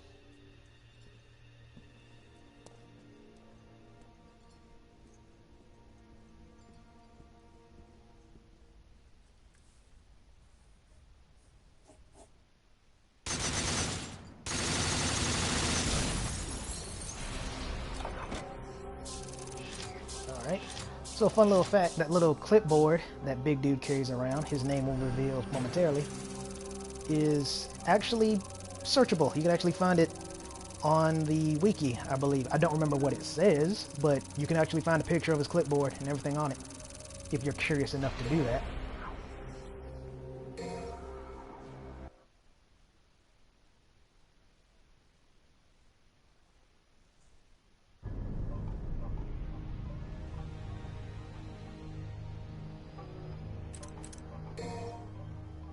Something else I like, and didn't point it out, is when you come to the power-up menu, that song Kyrie was singing starts playing, so that's pleasant.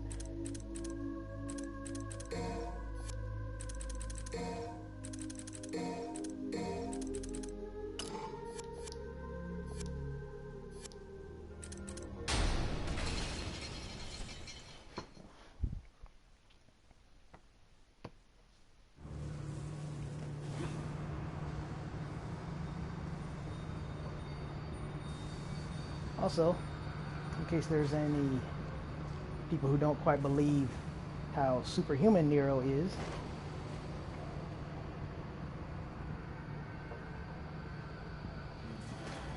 I'm pretty sure a fall from anyone who was not demonic, that would shatter their knees. Notice he didn't use his arm to brace the impact.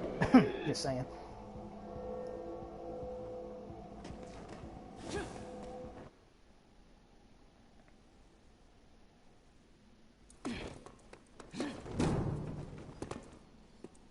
Damn it!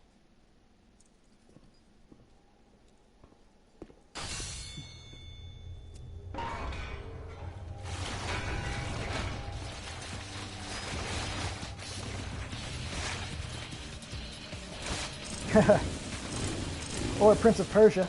That joke would work too. I don't know, I'm having trouble speaking. It's like some of the words I say, I interchange the words for no reason. The letters, see?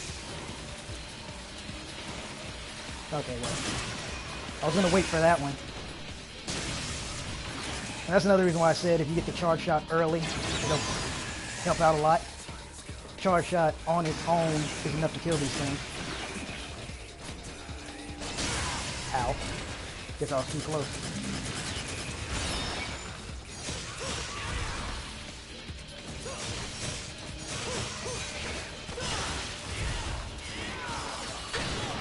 Yes, that's sick. And that's what it looks like when you cut them in half. Just take that in.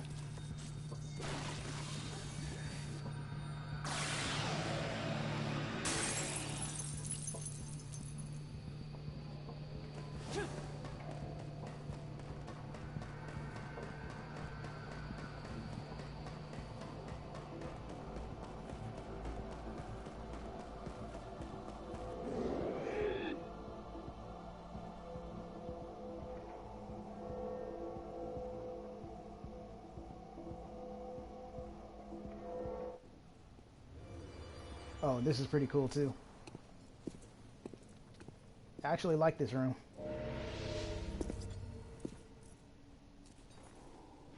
So the cool thing about this is, as you can see, it copies, in this case, Nero, but it didn't copy him in his standard outfit. They actually put in the extra effort to make it copy his custom outfit. They could have just as easily made it the standard Nero, but they didn't. So I give them credit for that. But at the exact same time, it's like, how can you do that, but then make Virgil wrong? You guys are so...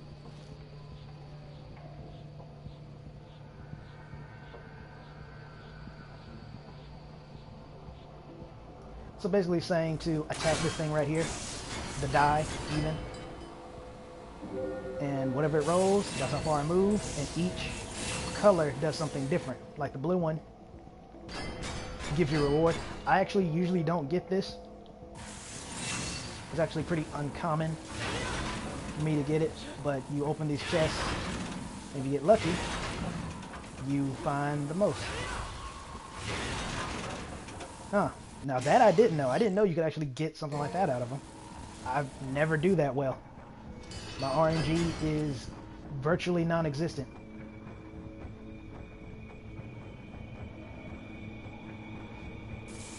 Right. So I'm just keeping these things charged because if it lands on red, it's going to summon enemies. If it lands on blue, then it'll be like a treasure room. If it lands on white, nothing happens. If it lands on yellow, then it'll connect to another yellow dot.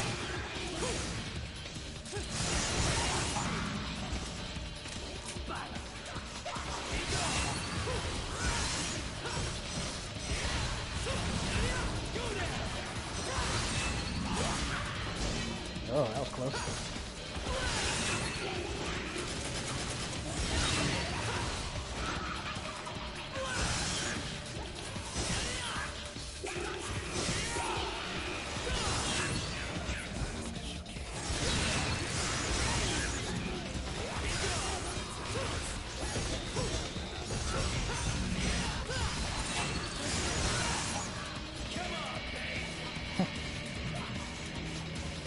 Yeah, this might be the special one. You see, the longer I do that, the more the gauge filled up.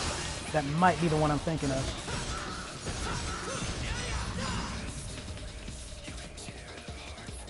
I knew there was an arm one left. Yeah, I didn't mention this earlier, but the other scarecrows are called scarecrow leg, but they're still scarecrows.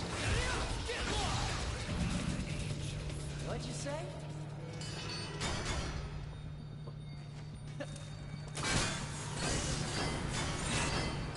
Also, now that I think about it, there's also a chance that if it lands on, I think, yeah, see, it landed on yellow, so maybe go back. I also believe that if it lands on red, I don't know if it happens here or not, it also activates a trap of some kind, so we might see that, considering what I got with the treasure.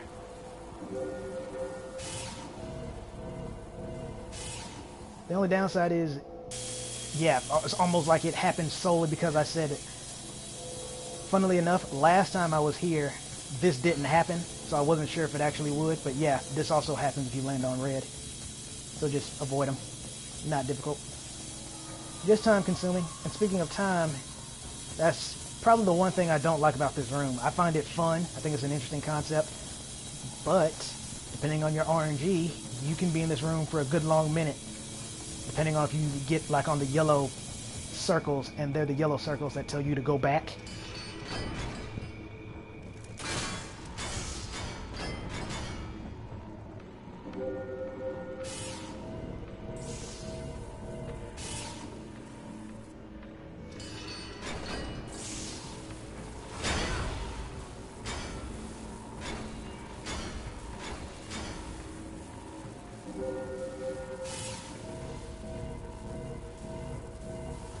perfect.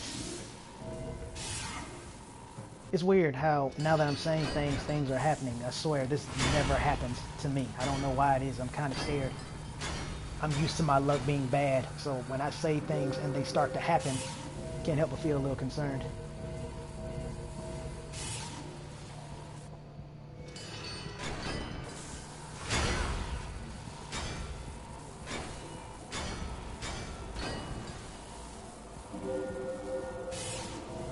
Yeah, that's more like it. I would land on the last red square on the entire board. So yeah, that's usually how my luck is. That's better.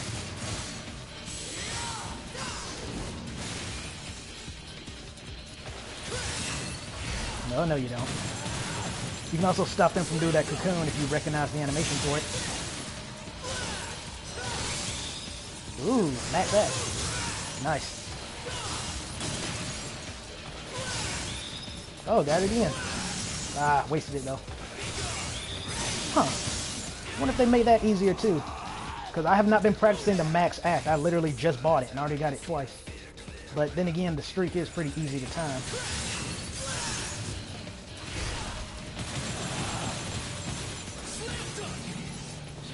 There we go.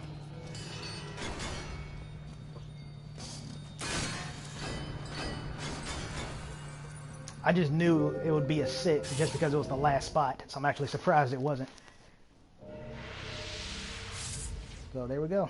Got my other self to the last part of the board. That opens the blue gate. Now we can go.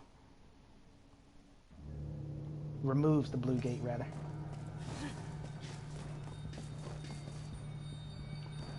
I think I'm good. This fight can be kind of annoying too because it's so very easy to get hit by just about anything. So you all will see what I mean in a second.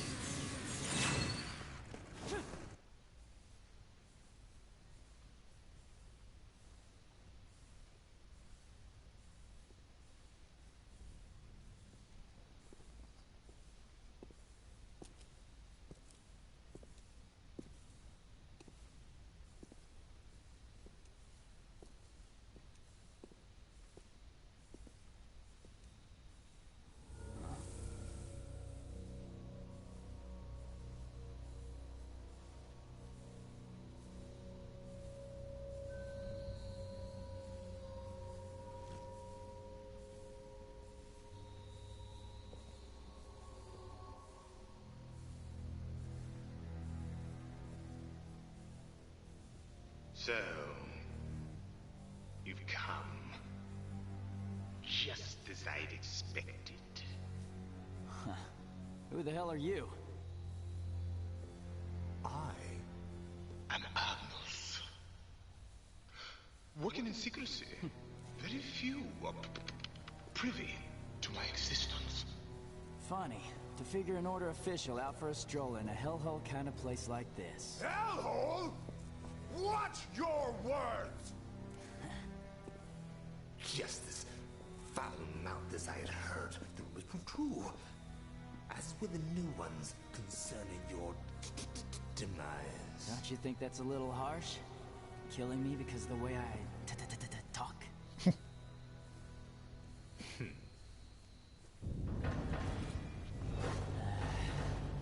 Great.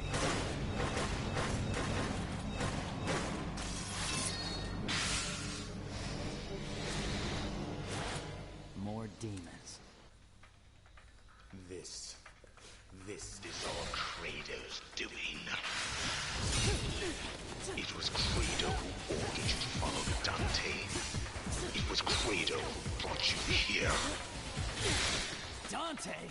You mean the man that killed His Holiness? What the hell's going on here? I don't have to answer to you, for you are already as good as dead. I beg to differ. That makes 2 of us. Yeah, I didn't mention this before.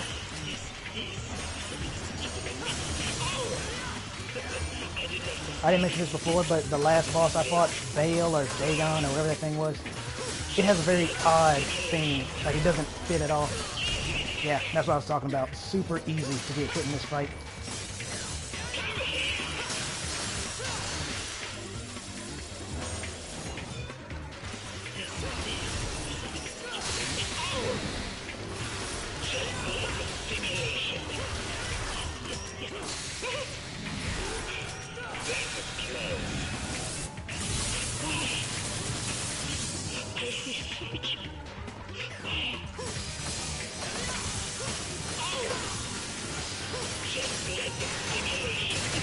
Yeah, that kind of sucks too, because if I'm not locking on, he'll just attack the nearest enemy, which is bad when I'm trying to attack the window.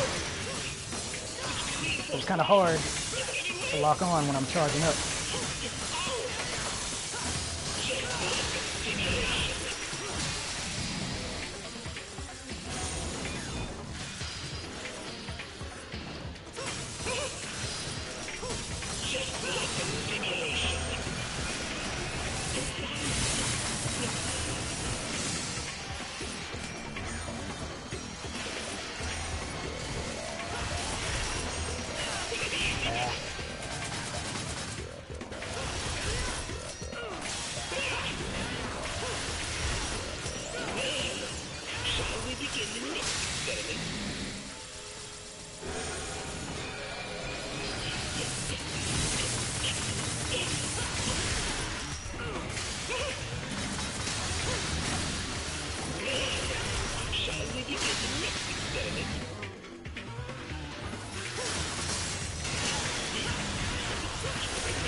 That time I actually wanted him to grab one of those things. He's trying to grab the window.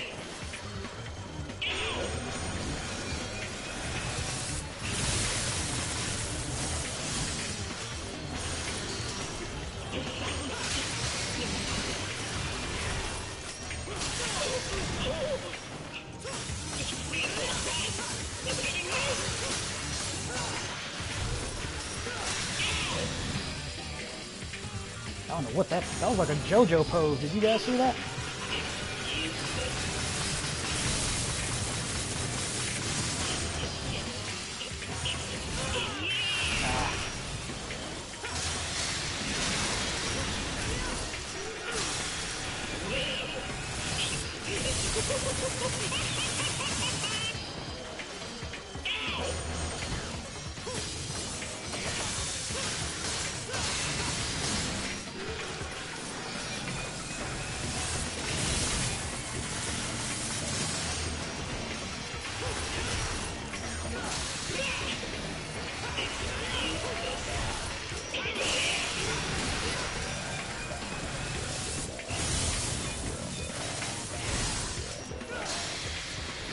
That thing totally blocked it.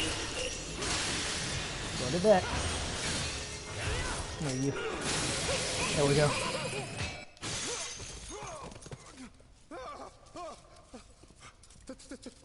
That's the much power. How can it be? Look who's talking, jackass. Answer my question. What the hell's going on here? How profound. It's magnificent. Okay, did you even hear me? If you want answers, then I shall give them to you. It has only been a few years since I began this research.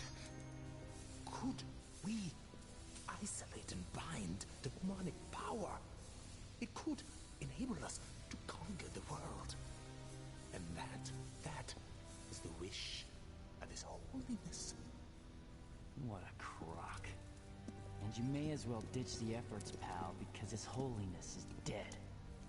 Ah, but His Holiness has been reborn as an angel. An angel. And soon, so shall I.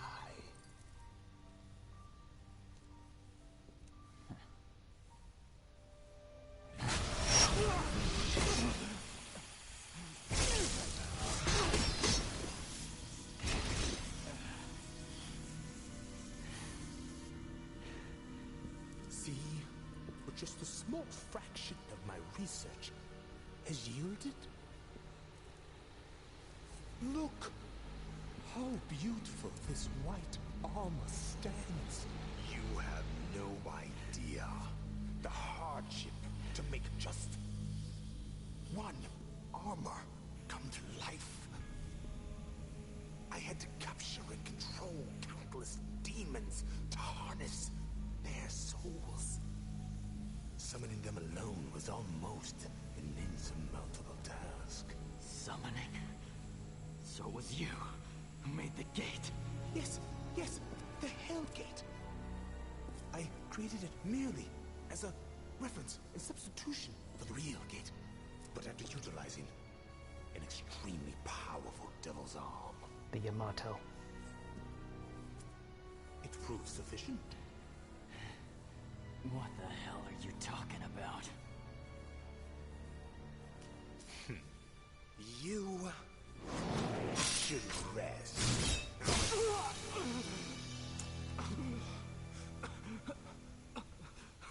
Soon, you shall be my next subject of experimentation, so that I can learn a little something from you and that arm.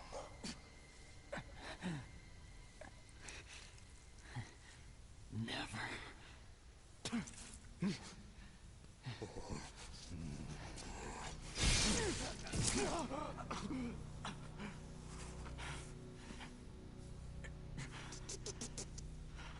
Take him out.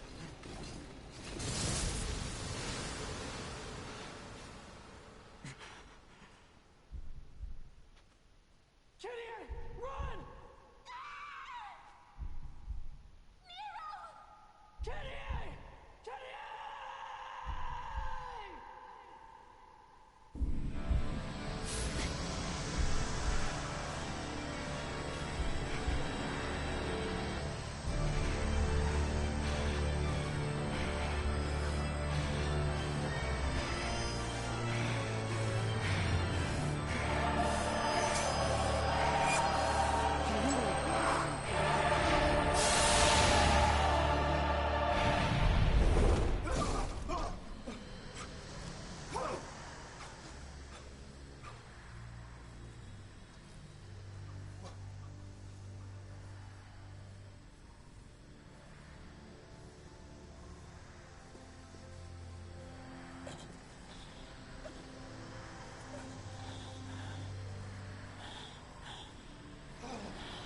How? Not even I could succeed in restoring it! From that day forth, my heart changed. Voice echoed. Power. Give me more. Power. What? And if I become a demon, so be it. I'll endure the exile. Anything to protect you.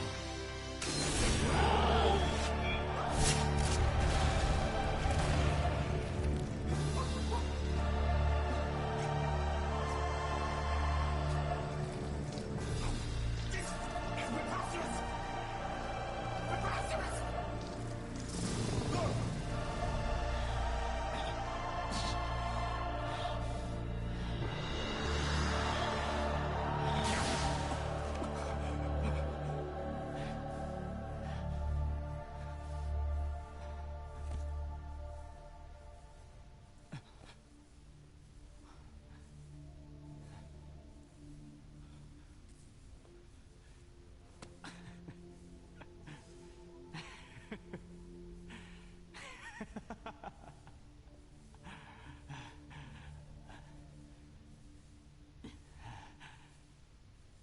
I should get back to headquarters.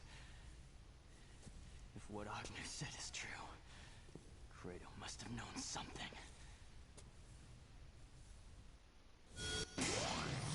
Alright, and there it is. The Yamato. And there's his devil trigger. As you can see, the little orbs right below my health, they've been there the entire time because I've already gotten to this part. But I purposely chose not to use it because I didn't want to like break the cannon or anything like that. So thankfully I didn't have to ever use it. I would have, maybe, if it didn't healing items, but we don't live in a world of what could have been. Also, little fun fact for you. I'll show you in just a second.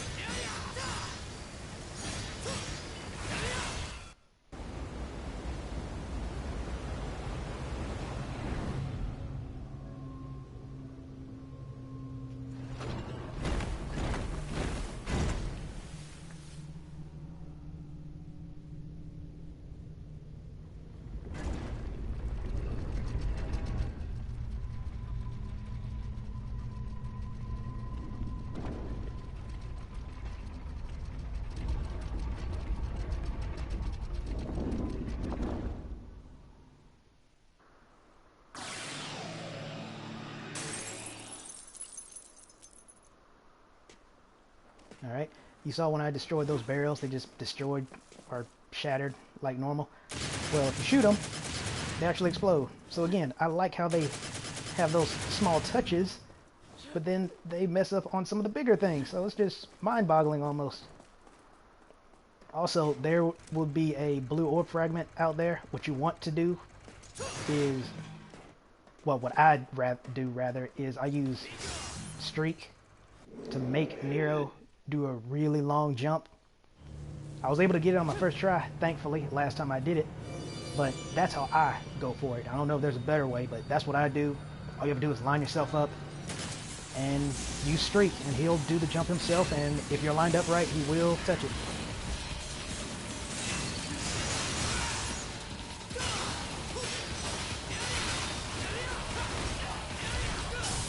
But yeah, so about Nero's Devil Trigger, I'm going to talk about this.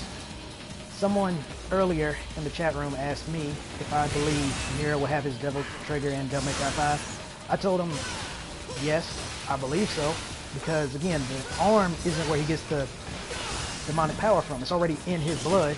Apparently it took a Yamato to awaken it, but nevertheless, it's in his blood and not his arm.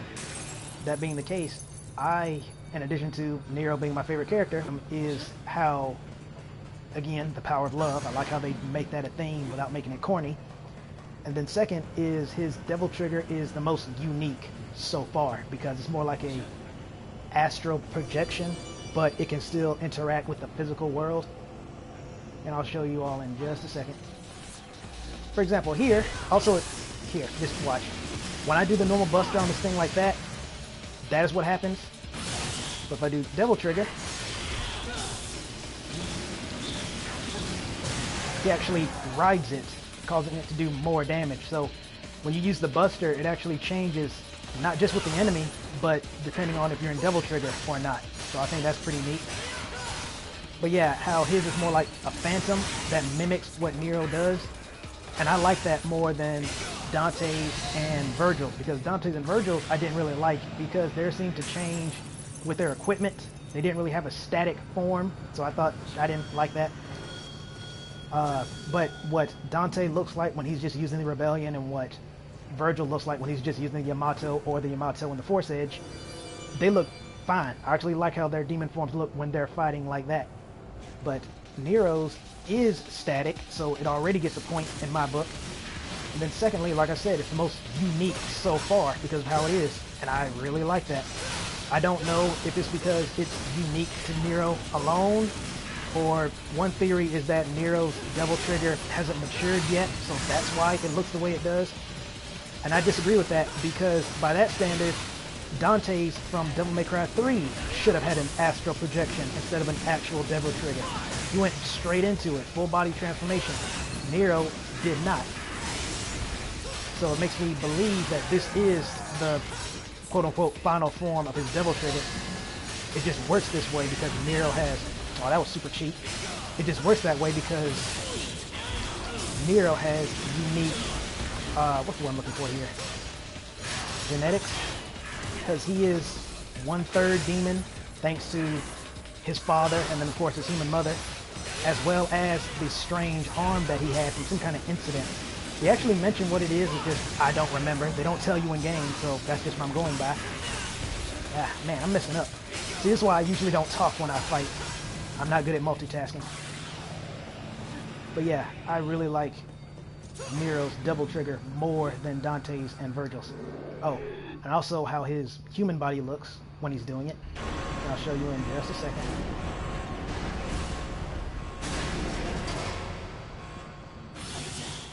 But yeah, you see he just glows with that faint blue aura, and you can't quite see it from here, so let me try again when I get up. Yeah, actually doing it in this hallway would be even better, because it's a very good view.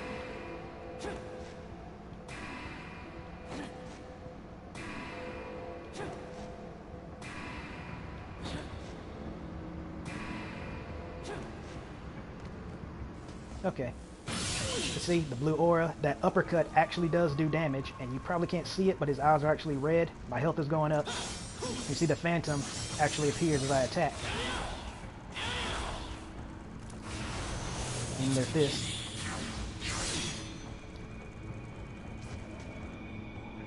It looks a lot cooler than you think when it actually makes contact with something. If I tag an enemy with that, it's going to look really good. Whoops-a-daisy. The camera is kind of funky when you're running like that, and then it just switches because it doesn't switch the direction. So if you try to make up for it, then you do what I just did. Anyway, here's another part where I kind of get lost, but I believe it's one of these two directions. I don't think it matters ultimately. Yeah, it doesn't, which is good. I don't remember if there are frosts up here, but better safe than sorry.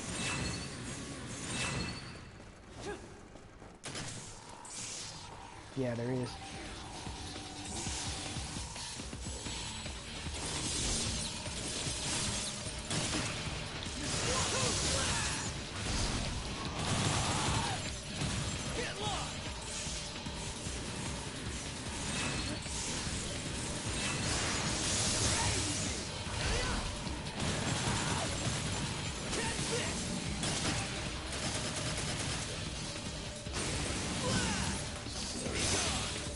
Oh, we both were about to uppercut each other.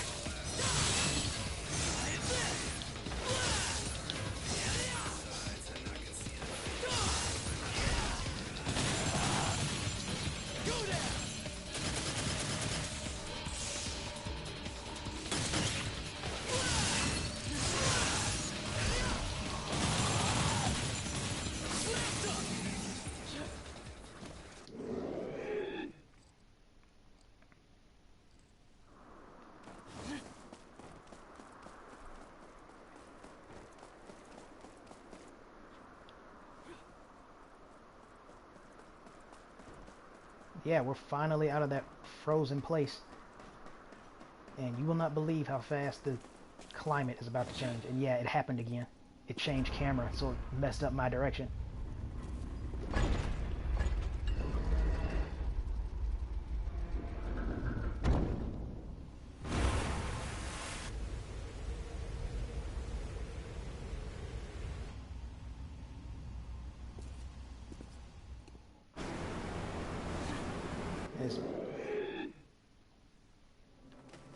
I figured it was about to happen again, because yeah, you can already tell things are quite different than the last area.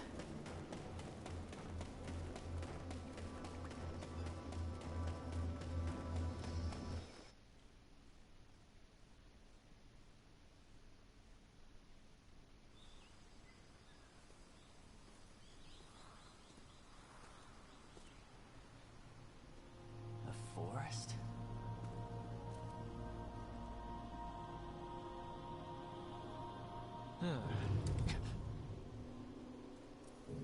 What the hell is this? Must be the effect of the gate. Sorry, kid. This is gonna have to wait.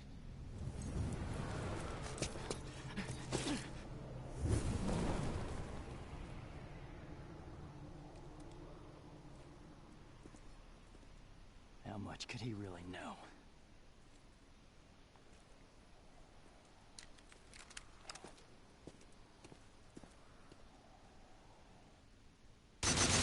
Alright, that's into that chapter.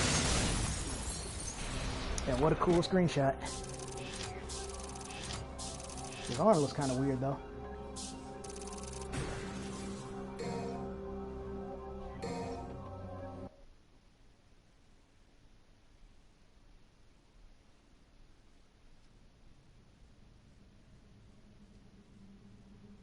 And that's the situation so far.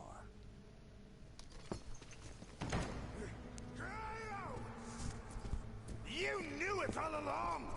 How dare you raise your voice in the presence of His Holiness? That arrogant kid possesses demonic power! Absurd. Absurd? Don't play me a fool! Is he not your subordinate? He resurrected Yamato!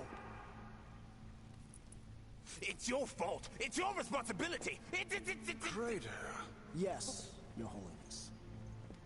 can you apprehend this boy? If that is your wish. Though who will then track Dante? I will find Dante. You can guarantee his capture, then? Absolutely.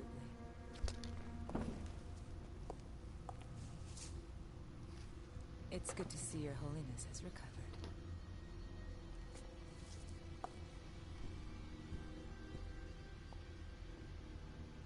Is she reliable? She once brought us the sword Sparta, and hastened the completion of our savior. But she remains almost a stranger to us all. Which will only concern us should a situation arise. As for her identity, I have already investigated. Now, Credo, find us Nero and Yamato and bring them back to me. As you wish, Your Holiness.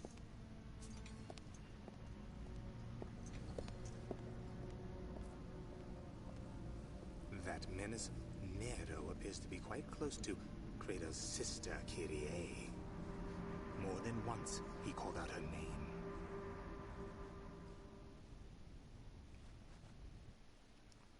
Bum, bum, bum. Dramatic reverb. By the way, Pen, thanks. I appreciate that. I didn't notice when you did it, but I am grateful for it.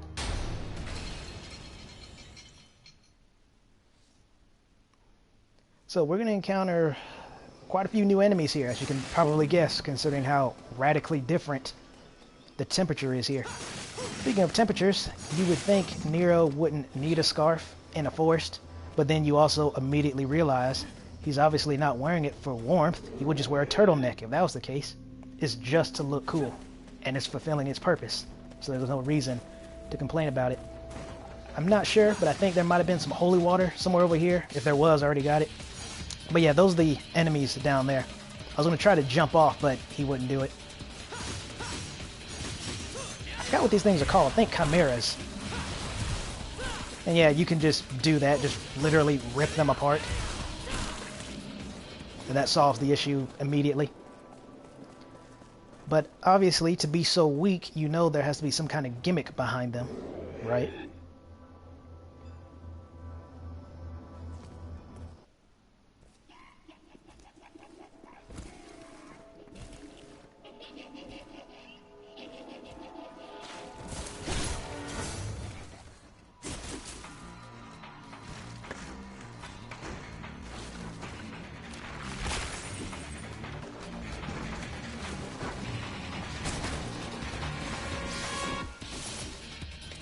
Yeah, that's the gimmick.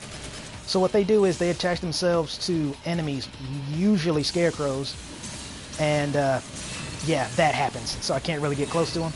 So what I do is do that. That's usually enough to kill the chimera immediately.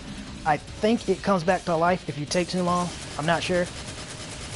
I usually don't give them the chance, but regardless of that, once they're dead, you're free to assault the scarecrow as per usual.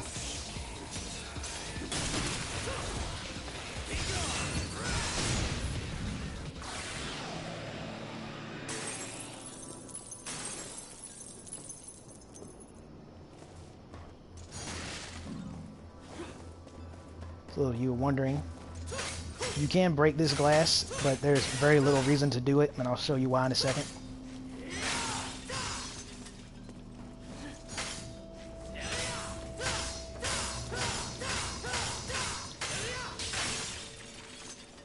Too easy. Love that attack. Yep, a strange tree blocks the path, breaking through that thick glass just to be told that short description.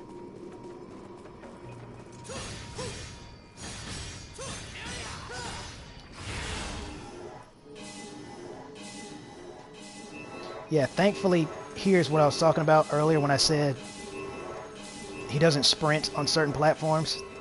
Those, thankfully, are one of them.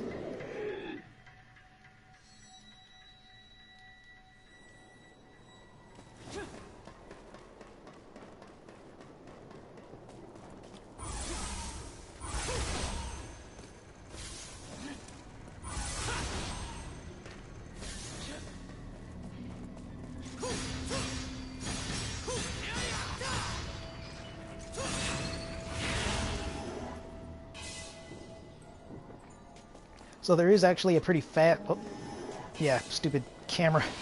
Anyway, there's actually a pretty fast way to do this, and I could attempt to do it, but since I have zero practice, I'd rather not mess it up and make this take longer than it needs to. So we're just going to kill these things like normal.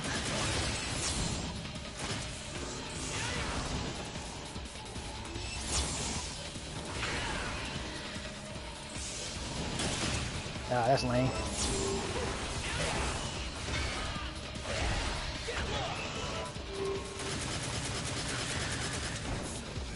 Ooh, that was close. So yeah, if I fall down there, it'll actually teleport me to a different area.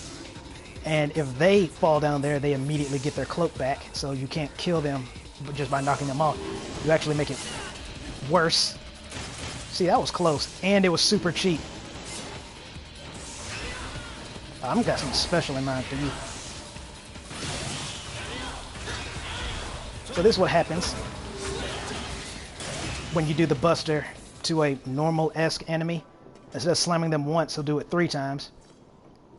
And I'll probably get the chance to do it again later, so I'll just show you what that looks like in midair, because that's another thing. The Busters are different, usually different, if you do them in midair, especially when it's just a slam.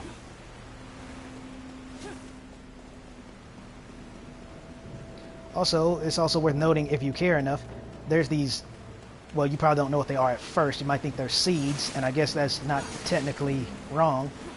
But there's these seeds spewing about that you can break open for orbs. And here's one of my other favorite enemies in the game, because they look cool, they have interesting mechanics, and actually I'm getting ahead of myself. They're not here yet. They're going to appear later. I'm glad I didn't spoil it, though, so that was a close one. Made me look even worse if I straight up told you what they were and then they not show up.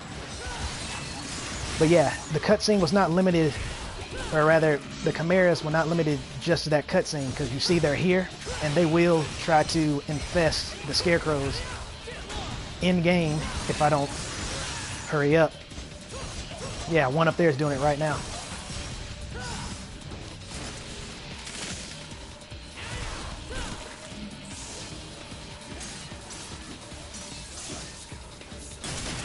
There we go. Lined them up. Now I guess I'll go ahead and do this. You see, he throws them into the ground so hard they actually bounce back up. So that's pretty cool too.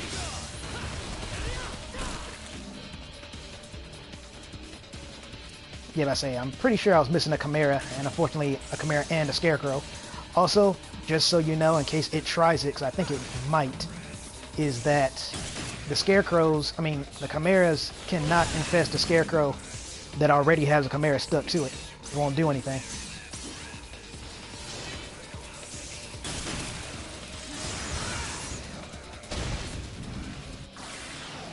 Actually, now I think about it, I think that one might also be one I'm thinking about. Because with the S1, when he was doing the rocking out, you saw my gauge was still filling up. I think it also happens if I do that taunt, which is handy because you get that taunt much sooner than you do the other one. And look, it's our favorite gyro blades. And yes, I know they're the only gyro blades, but that's why they're our favorite, right?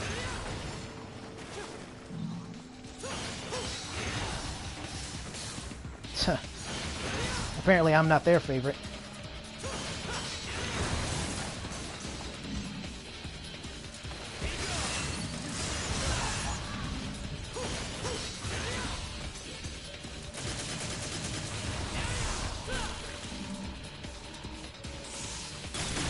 Okay, good.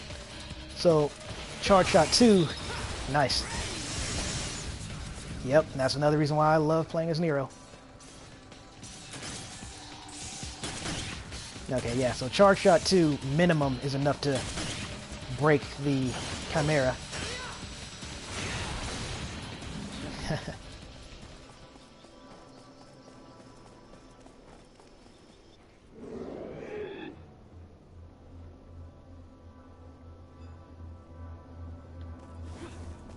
Now, here's a fun part.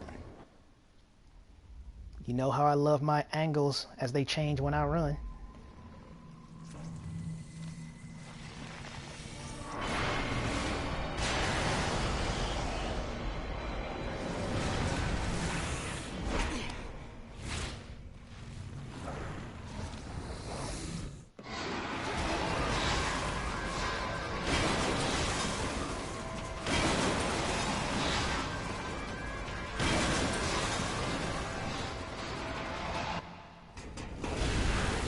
Thankfully, it's not that bad, but it is possible to fail that if you don't hurry. So it's not just a cinematic thing. You actually can get knocked off. I don't quite remember what happens because it's happened to me literally only once. I also already got that. But it's only happened to me once, so I'm not entirely sure like if you go back up there and the cutscene plays again or if you just pop up on the other side. It's been literally years since I've done that. Also, the Chimeras actually kind of freaked me out the first time I saw them because they just kind of just stand there and watch. They move super slow. Enemies that do things like that I find kind of unnerving. Because they usually means they do something like that. They just get a sudden burst of speed. And see, that was bad. Thankfully, it didn't have its defenses up. But yeah, kind of like the regenerators in Resident Evil 4. It happens very rarely. So rare, in fact, that there's a very real chance you will never see it unless you make it a point to try to see it. But yeah, just wanted to concentrate there for a second. But they will randomly get a burst of speed and charge at you, or they will stretch their arms out, again, seemingly randomly because you don't really expect it. You just think they'll just do that creepy walk towards you, but nope. Nope, they're full of scares.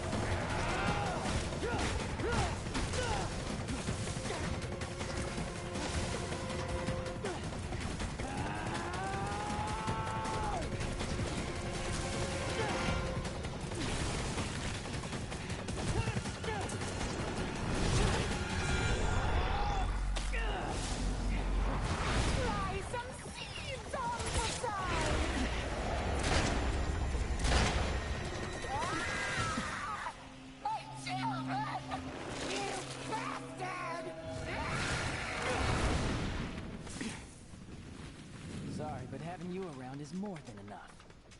Your insignificant insults have no effect on me, though I will tear your body to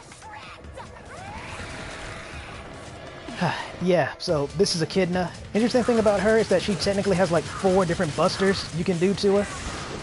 So that's pretty neat. And that's why I said calling those things seeds would not actually be wrong, because even she calls them seeds, but they're actually more like eggs.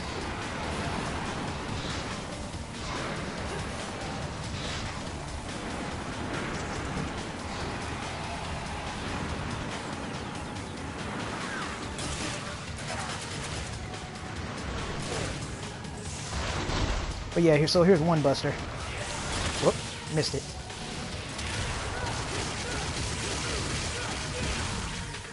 Of course, the Devil Trigger version looks pretty much the same. I will try to show you her other one, though.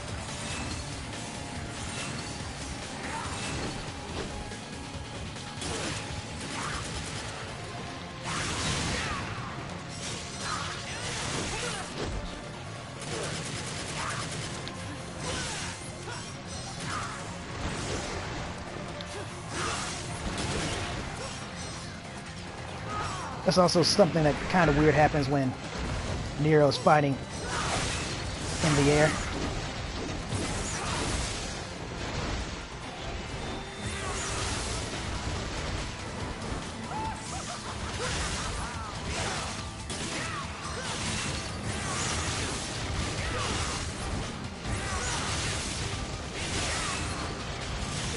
There it is. Here's the other one. You actually rev the sword up while inside her, right between her bosom, as a matter of fact. So that's pretty cool. She, of course, doesn't take too kindly to that, as you would expect.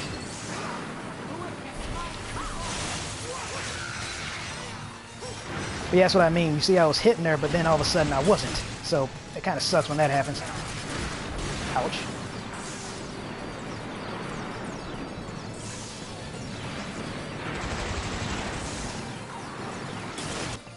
There we go.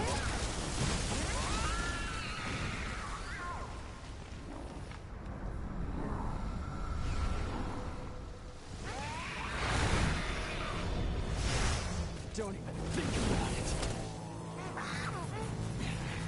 Oh, shameful to be beaten by a human!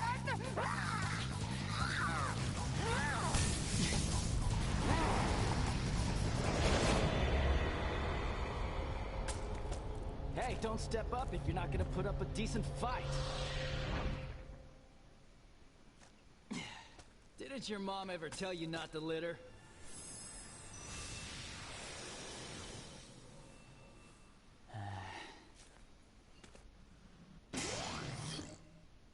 So yeah, this thing is exactly what it says it is, which is kind of gross. But it does serve a purpose besides just giving you way too many things to think about.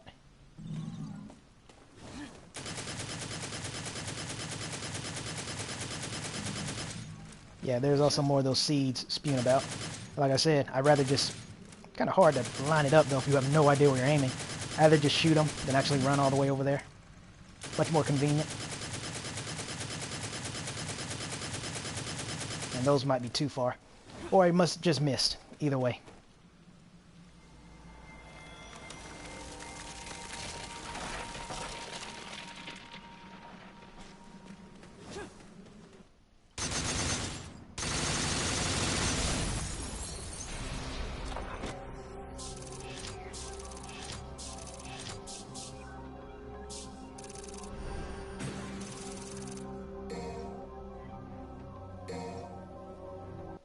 Okay.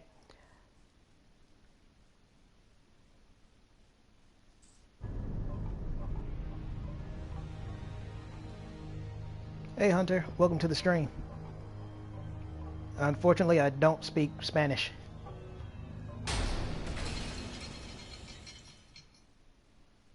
You made it though, because this is one of my favorite missions in the entire game. We fight a very fun boss. In my opinion, he's actually the most unique boss in the entire game because of his mechanics, the things you can do to him, his animations. It's pretty, not just in the game, but in general. This is a really cool boss.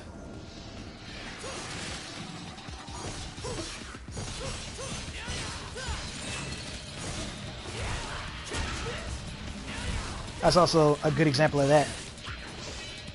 If you do a bust, well, that particular buster to a group of enemies, the shockwave will actually knock them back. So that's pretty handy.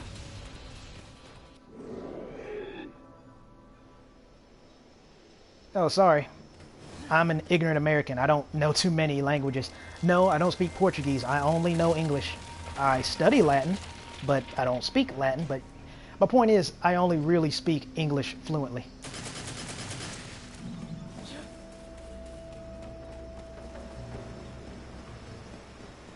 Well, I say fluently, but I've been butchering almost everything I've said this entire stream.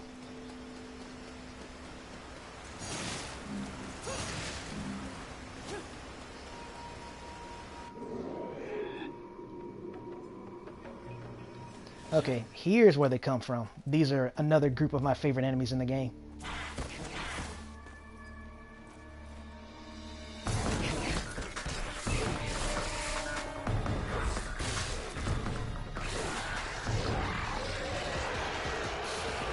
Yeah, these things are called assaults. Unfortunately, they also have the stubborn armor that their Frost brethren also have. They also have little shields. They're pretty easy to break, though. They also have this Berserker mode, but I rarely give them a chance to go into it. The thing I like about them most is they have this. They have one of the most painful looking busters on the enemy. And it looks especially painful when you do it as Devil Trigger, case in point. I love it.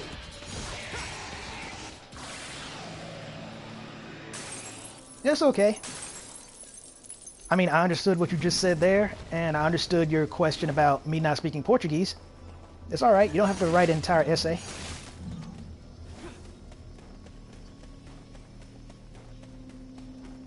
And as far as not being able to understand what I'm saying, that's fine too. Mostly just here for the gameplay, not to hear me ramble.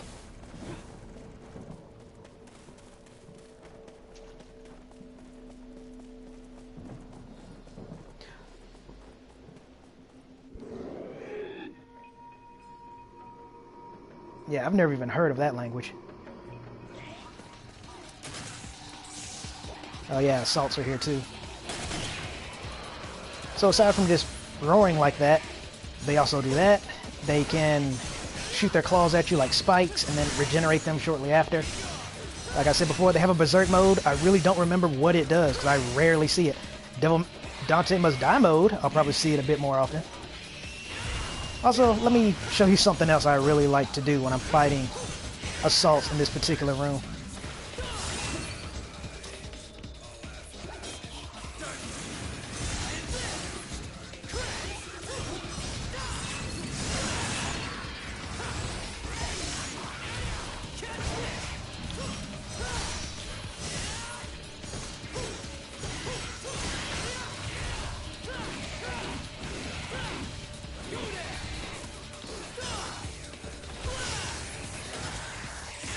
But yeah, here's what I like to do. As you can see, this is one of Dante's things, what we cannot break, but I just like doing that to them because it makes it look more painful.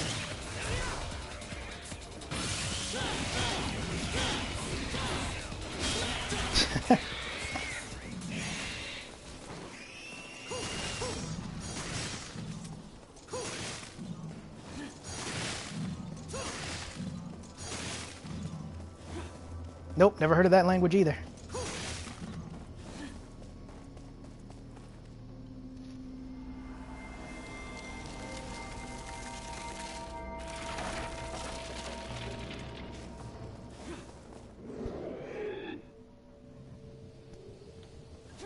Here's a very interesting, though easy puzzle.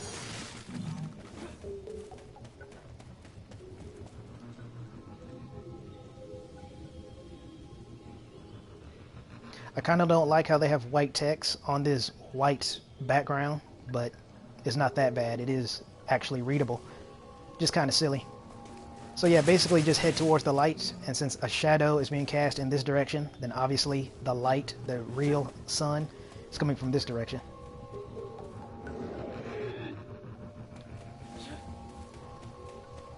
I believe, because I once did it just as an experiment, but I believe if you go like the wrong direction, like the right direction is, interestingly enough, going right, but if I head back or go in this direction, I believe it'll just restart the puzzle, or at least restart that room.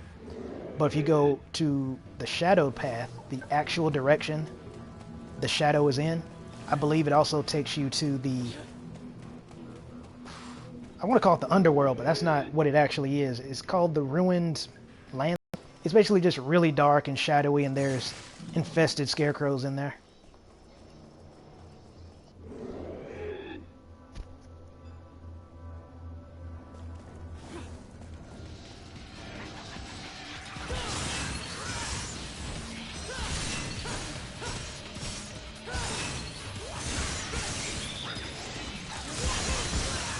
Nice.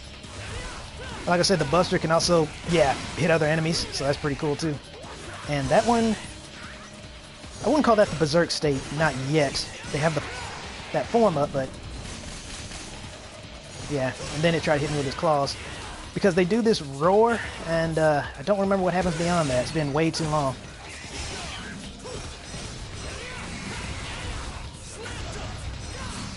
Yeah, slam dunk. Alright, so, like I said, here's one of the best bosses in not just the game, but in general. Ooh, I almost said his name. Though, you could probably guess who it is. Just by me talking too much and already saying he.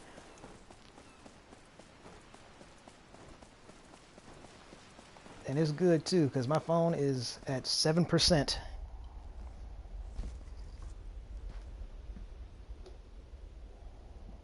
So here's the game plan. I'm actually going to charge my phone, but I'm not going to end the stream. But my phone charger and where I'm at are too far away to make this work. Actually, you know what? Just because I like you, I'll try. I'll try.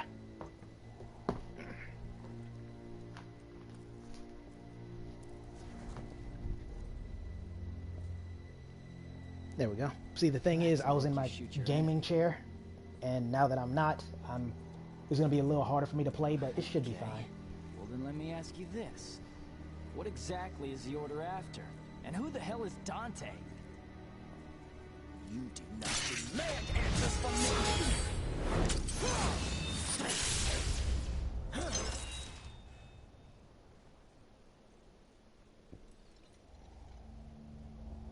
You possess the power of a demon. Back down. I don't want to hurt you. I won't do that to Kyrie. Hurt me? You don't get it, do you?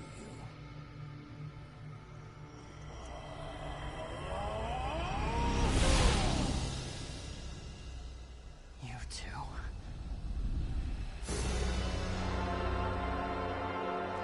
I have been chosen to take the next step in evolution. To become something far more than just human. I am an angel. Wrong, Credo. What you become is a demon. As captain of the Holy Knights, you know what rest. It's the wish of His Holiness. So yeah, Kratos gonna try to slice you up right out of the gate. So I'm actually gonna take this fight slow on purpose because I really like it. But Kratos has so many animations that is kind of silly, like that one right there. Does a slow walk.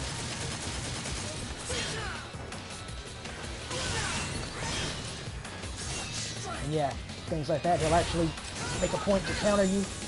You don't just leave himself open for no reason. Yeah, that's a bad one. That one usually tags me a lot. So what I like to do to make the fight last longer is, I guess I'd probably stop shooting him, for one. The second is I try to get as much damage on his shield as I can. Yeah, see, that's what I was talking about. That attack usually tags me. You can also catch that lance if you have the right timing. I'm going to wait for him to do it a bit later and then try it.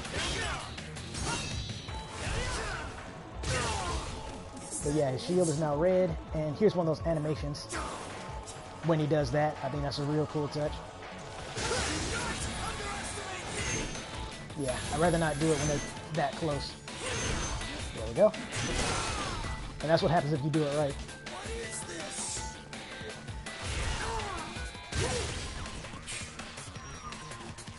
Oh, his music is also really good too. Oh, and that's a cool shot right there. Look at that. He also gets more irritated with you as the fight goes on, and a bit more tired, I guess.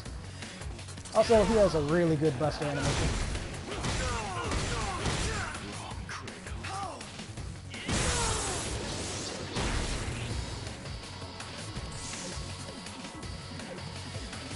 You cannot deny that was cool.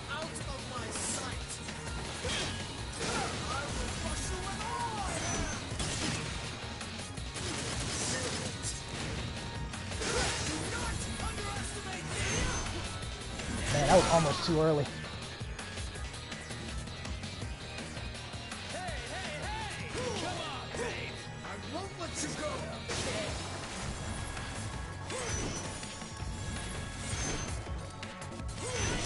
Ah, that one's too late. I actually felt that one.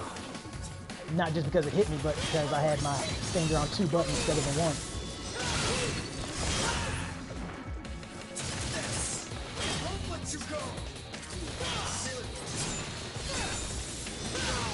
That's another thing too. You can see he actually scars up the battlefield with his sword. Like that gash right there is still there, so that's pretty neat.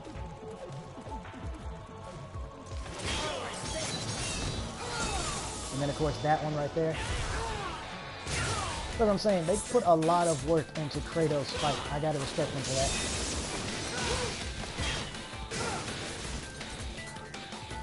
Yeah, that's what I meant by he gets tired.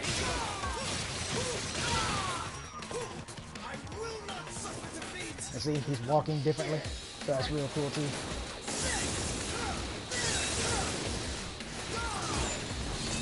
Yeah, you see his attacks are a bit different. Alright, so now the moment we've all been waiting for.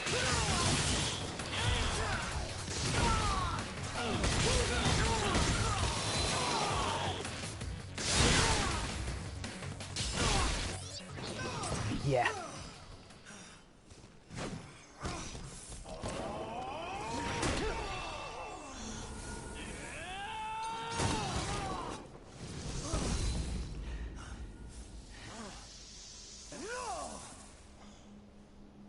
Not yet! I'm not finished!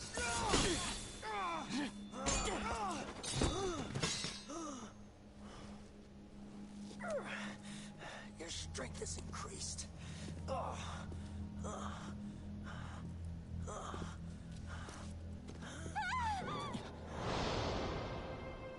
Kitty.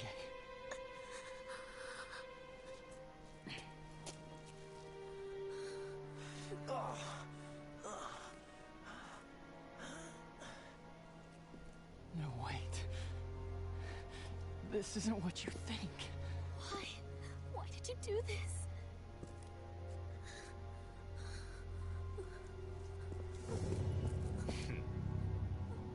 It was our intentions to protect you from the truth.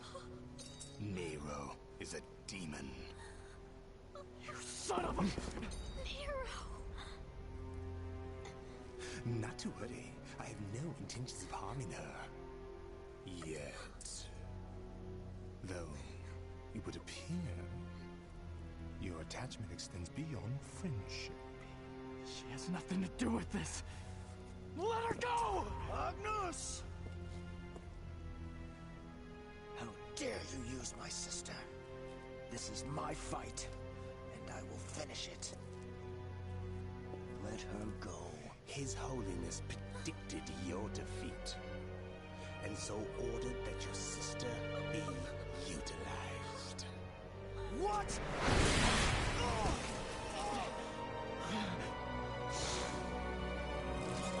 If you want her, then come and get her. For I cannot guarantee her fate.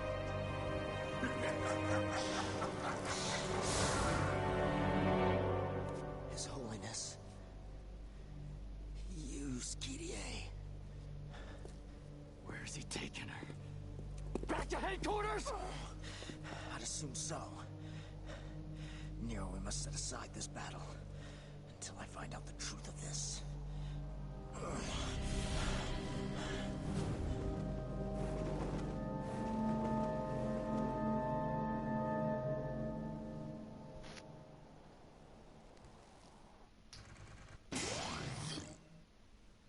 Yep.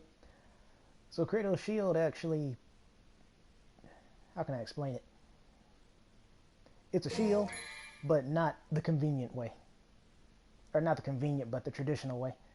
You see, you can actually use the enemies as a shield, and you kind of saw me do that earlier. I just didn't use them like this.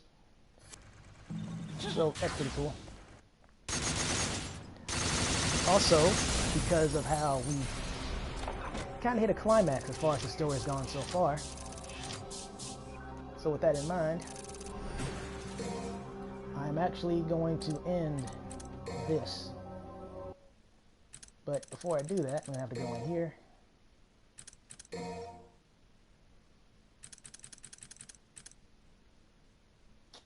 I'm thinking if I should do it or not. Yeah, on second thought, I guess I won't, because at least then you guys can kind of see more to it. So for the sake of completing this, because I will finish it later, but I wanted to get this in here too, just in case, because I might not actually do it in the future. Because, as I've mentioned, he's actually pretty difficult to use. That being said, I will show you how Virgil plays.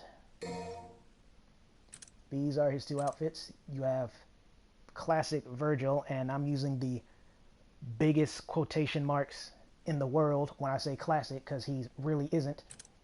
And then you have corrupted Virgil, which should not transform into what he actually does.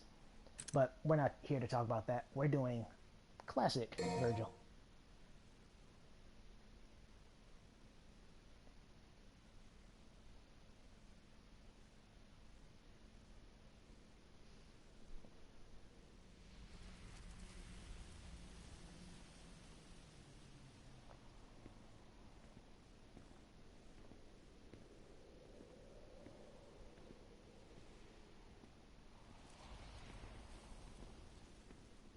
Oh, I actually never noticed that before. That was a Beowulf poster. That was really cool. Can't believe I didn't notice that. Then again, I was probably too distracted by, yeah.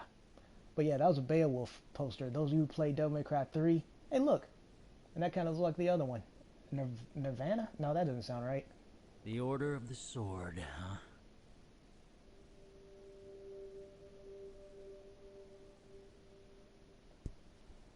They worship a demon. Yeah, it is. It's a really good Easter egg. I seriously never noticed that before. I've seen this cutscene like 3 or 4 times. I never noticed that was a Beowulf poster. So that's cool. I like that.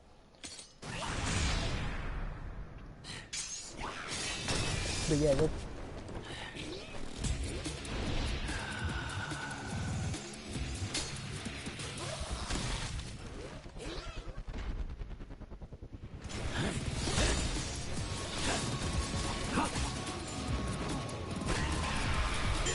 y'all should know that theme too. It's kind of a remix, but it's all too familiar.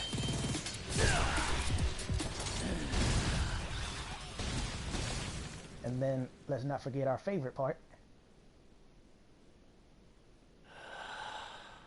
There it is.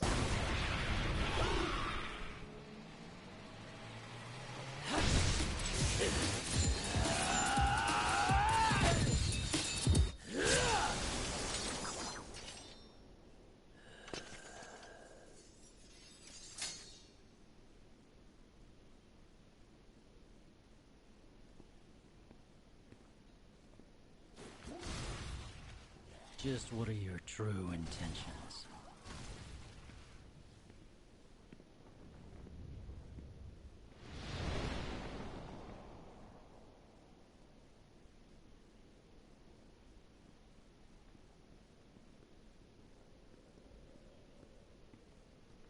Also, this is just my opinion. I don't know if there's any facts out there to support it, but I believe that woman right there is the one that's supposed to be, well, the one Virgil gets with, because one, she's the only one in that entire crowd to turn around and look at Virgil longingly, even. And second is because Virgil's, or rather Nero's mother is unknown. And even though her model reminds me of Kyrie, even if it's Kyrie's model, obviously it's not her. It's not supposed to be. So that's just what I think. Yeah, that's what I'm saying. That's the only... Because why else would they put that in there? They could have left that out completely. But they didn't. So yeah, same thing. Just move. Summon swords. Now here's something different, since Virgil doesn't use guns. I'll talk more about Virgil if I decide to do an actual playthrough of him, because I'm still not good at playing as him yet, but he is very fun. He plays exactly as how you imagine he should. You're also probably wondering what that mysterious glow is around Virgil, and I'll get into that later.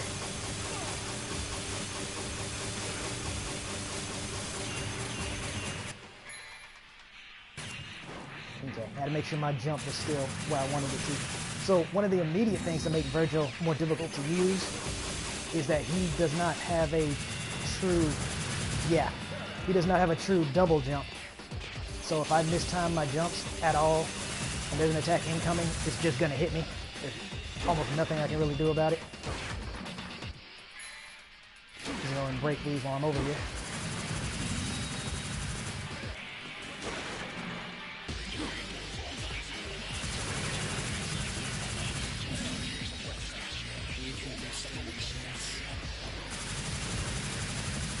The reason why I rolled twice right there is because it can still tag you if you do not do it when you're supposed to.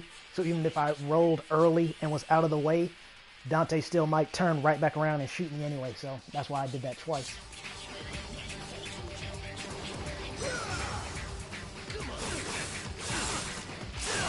I decided to do that because, as you can see, his combo is different than it was in Devil May Cry 3, which I like.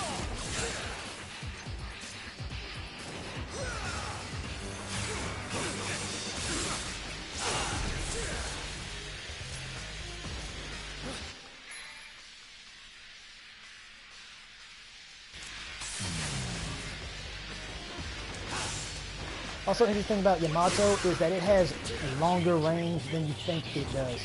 Like another, what, 1 or 2 feet? So you see my sword doesn't really touch him. And that's not the only example of that. I'm not complaining. I think it's actually interesting. I'm just saying. The Yamato has longer reach than you think it does. Alright, so now I think we're fighting for real. Yeah. So I can change between the weapons. You're going to see me pretty much just use Yamato, especially in this fight, because it's my favorite weapon. I like the style that goes with it.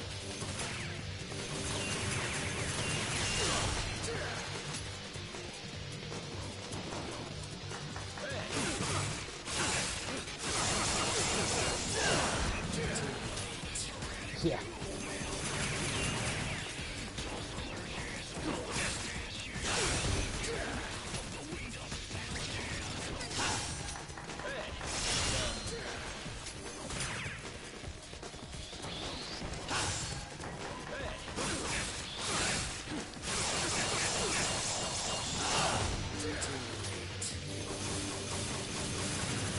Also, he has this really cool attack called Judgment Cut End, which looks like this.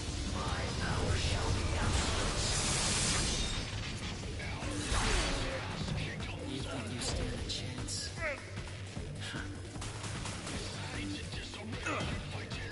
Show me your motivation.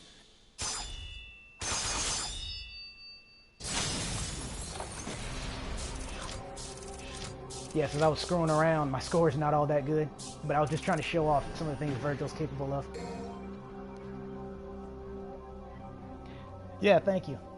I know you're not really talking to me, you're talking about Virgil, but I still appreciate I at least made him look cool doing that stuff. And for the sake of just a little bit more, I guess I'll go one more mission, and then I'll end the stream, since we didn't get to see too much of anything else he could do. Yeah, I know who you were talking about. But yeah, see, I only got an A in normal mode. I'm not good at playing as Virgil. And it's going to be a little more difficult because I'm not in my gaming chair. But I can make do. I'm just going to skip this because it's the exact same thing for Mira.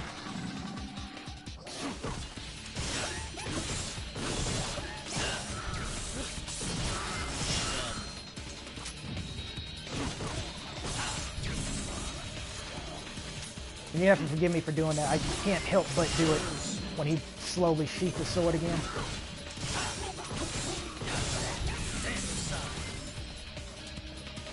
Oh yeah, actually that's a good example of that. It's not happening right now.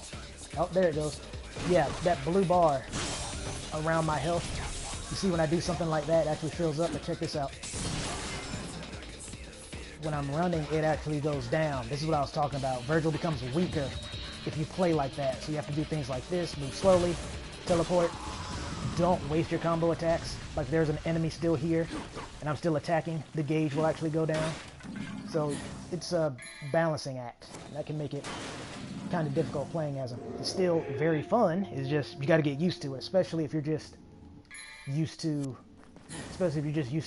going crazy playing as Dante, especially. Like I said, if you want to see some professional Dante gameplay, just YouTube it. It really isn't that hard. There's many videos on it. There's one person in particular. I don't remember their name because it's not a very conventional name. Next time I do a live stream, I'll be sure to tell you who it is. But with Dante, the way they play, they're changing styles. They're changing styles like every 2 seconds, never touching the ground if they so desire. Consistent triple S ranks. It's just, it looks like they're playing a totally different game.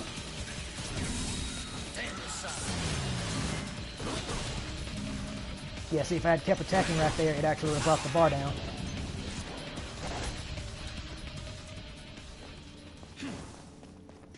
So you can imagine how that feels when you're fighting a boss and trying to do all that. I don't remember if I skipped this cutscene or not the first time, so I'll just go ahead and let it play. It's just the scarecrows being derpy in the street, burning cars, typical stuff like that.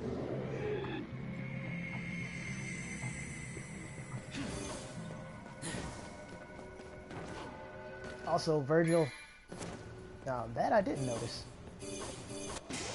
There we go. Now Virgil does have some of his old quotes from Devil May Cry 3. Let's see if we can make him do it. Nah, he didn't do it that time. And I actually got both of them. That didn't happen last time.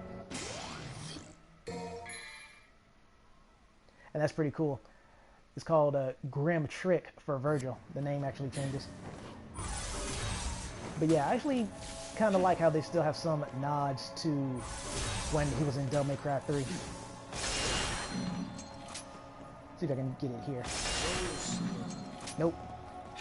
But one of them, he says just scum, which is one you'll hear him say a lot when you're fighting him in DMC3.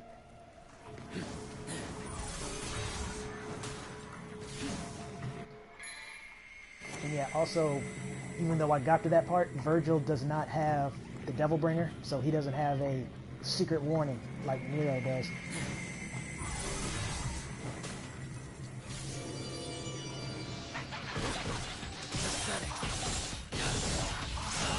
Yeah, see, I wasted that attack and I lost a huge amount of bar for it.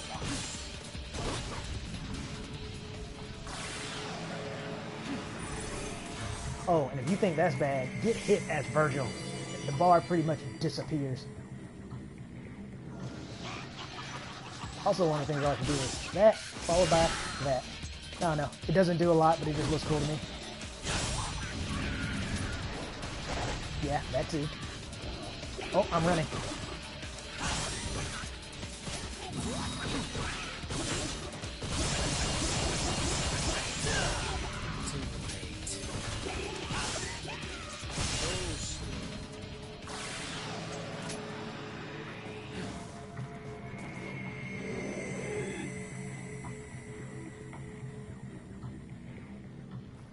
Yeah, here's also a pretty bad area because the enemies are going to show up before I actually see them. So if I start running right now, I'll actually start to lose gauge.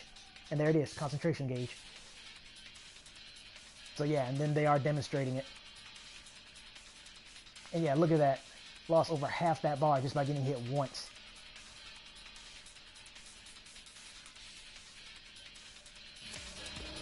So that's what I mean by it's kind of tricky as him, because you have to think like 2 steps ahead. Yeah, if I had kept attacking there, that would have messed me up. Something I guess that would help if you're playing as Virgil would be to turn the health animations on. Or not the health animation, but the target. I didn't mean to do that combo. There we go. One of the things that would help would be if you turn the targeting reticle on, because it'll show how much health the enemies have. So if you're playing as Virgil, that's probably a good idea. I just don't like it, or like using it in general, because it kind of ruins the immersion for me. And even though you lose a lot of gauge for doing stupid stuff, it's really not that hard to rebuild it. You can rebuild a lot of it simply by walking once it gets to a certain point. So it's not that big of a deal, just if you want to optimize it, you should probably use the reticle.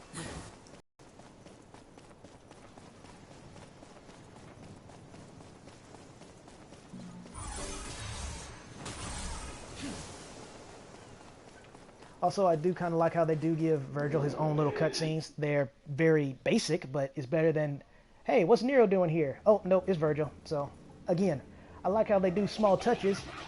So they clearly put in the care to do it, but they still somehow mess Virgil up. I guess I'll demonstrate that in a second.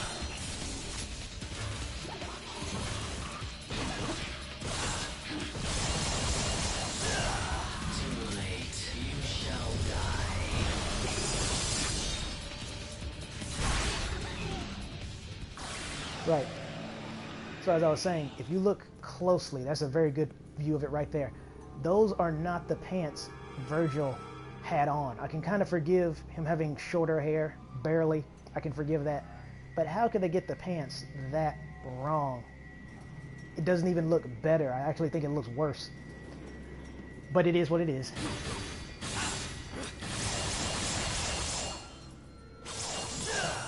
Too late. I do like some of his little one-liners during some of his attacks.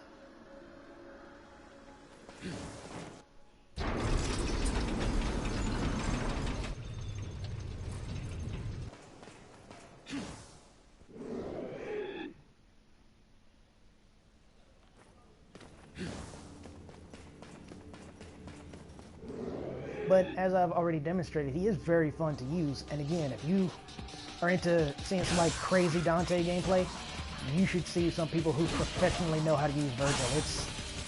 It's like watching art kill demons. That's the closest I can explain to what it looks like when you see people who know how to play as Virgil play as Virgil.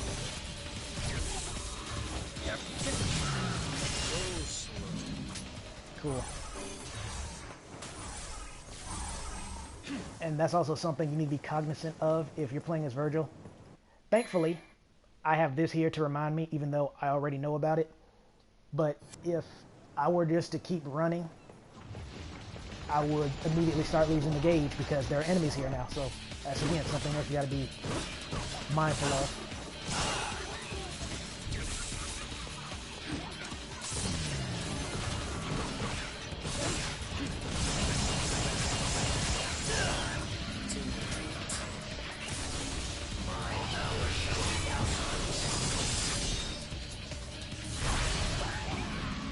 That is so much fun. You guys have no idea how fun that is until you do it yourself. It is so much fun to do that attack.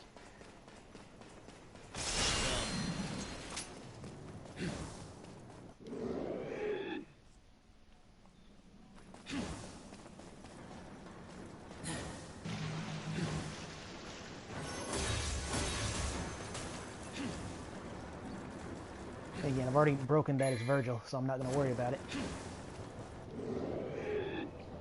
Now this fight is going to be kind of hard for me. Professional Virgils, no big deal. Nothing really is. But for me, it's going to be kind of challenging because I can't count on my double jump to bail me out if I mess up. Okay. Didn't mean to do that, but alright.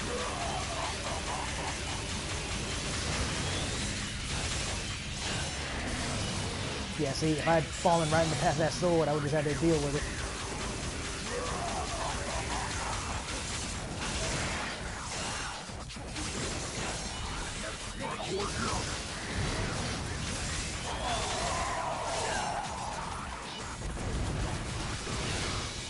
That's not what I wanted to do.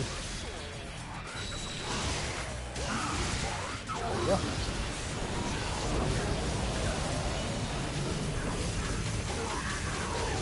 Oh, and also something really cheap that I hate about fighting Burial, especially with Virgil. Okay, dodge it. Something I really hate fighting or doing as Virgil. Man, I butchered that sentence. Anyway, you know what I meant.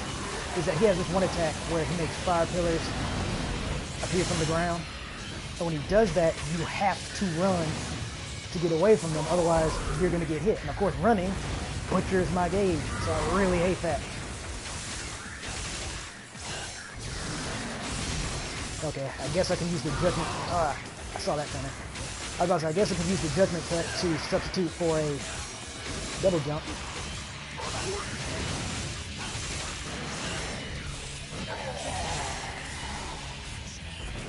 How to end this?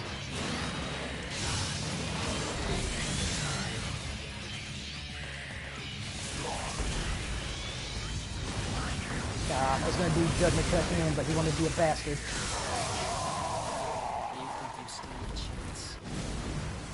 Yeah, see, I could have easily done it if it wasn't for that stupid attack. Oh well. Like I said, professional Virgil players would just do it anyway, but I can't.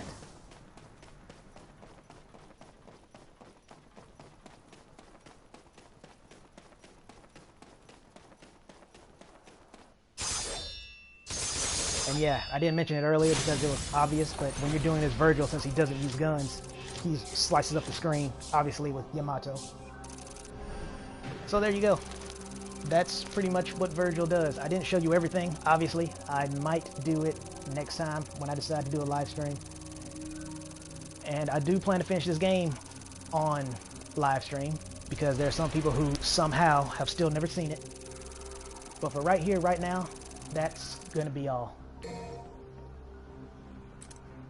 So taking it back to the main menu. Turn it back to there. And then save. There we go. So yeah, I hope all of you who stayed, especially for those of you who stayed from the very beginning, I appreciate it. Those of you who may or may not have subbed, I'm still glad you showed up anyway. It's always nice to talk to people about a common passion. Please tune in next time. I will finish this game here. I don't know when I'll resume Doom, but I definitely will. I don't know if I'll do Resident Evil 7 at all, because I still even haven't beaten that game. Nevertheless, we're focusing on the here and now. And for right now, I will see you all next time.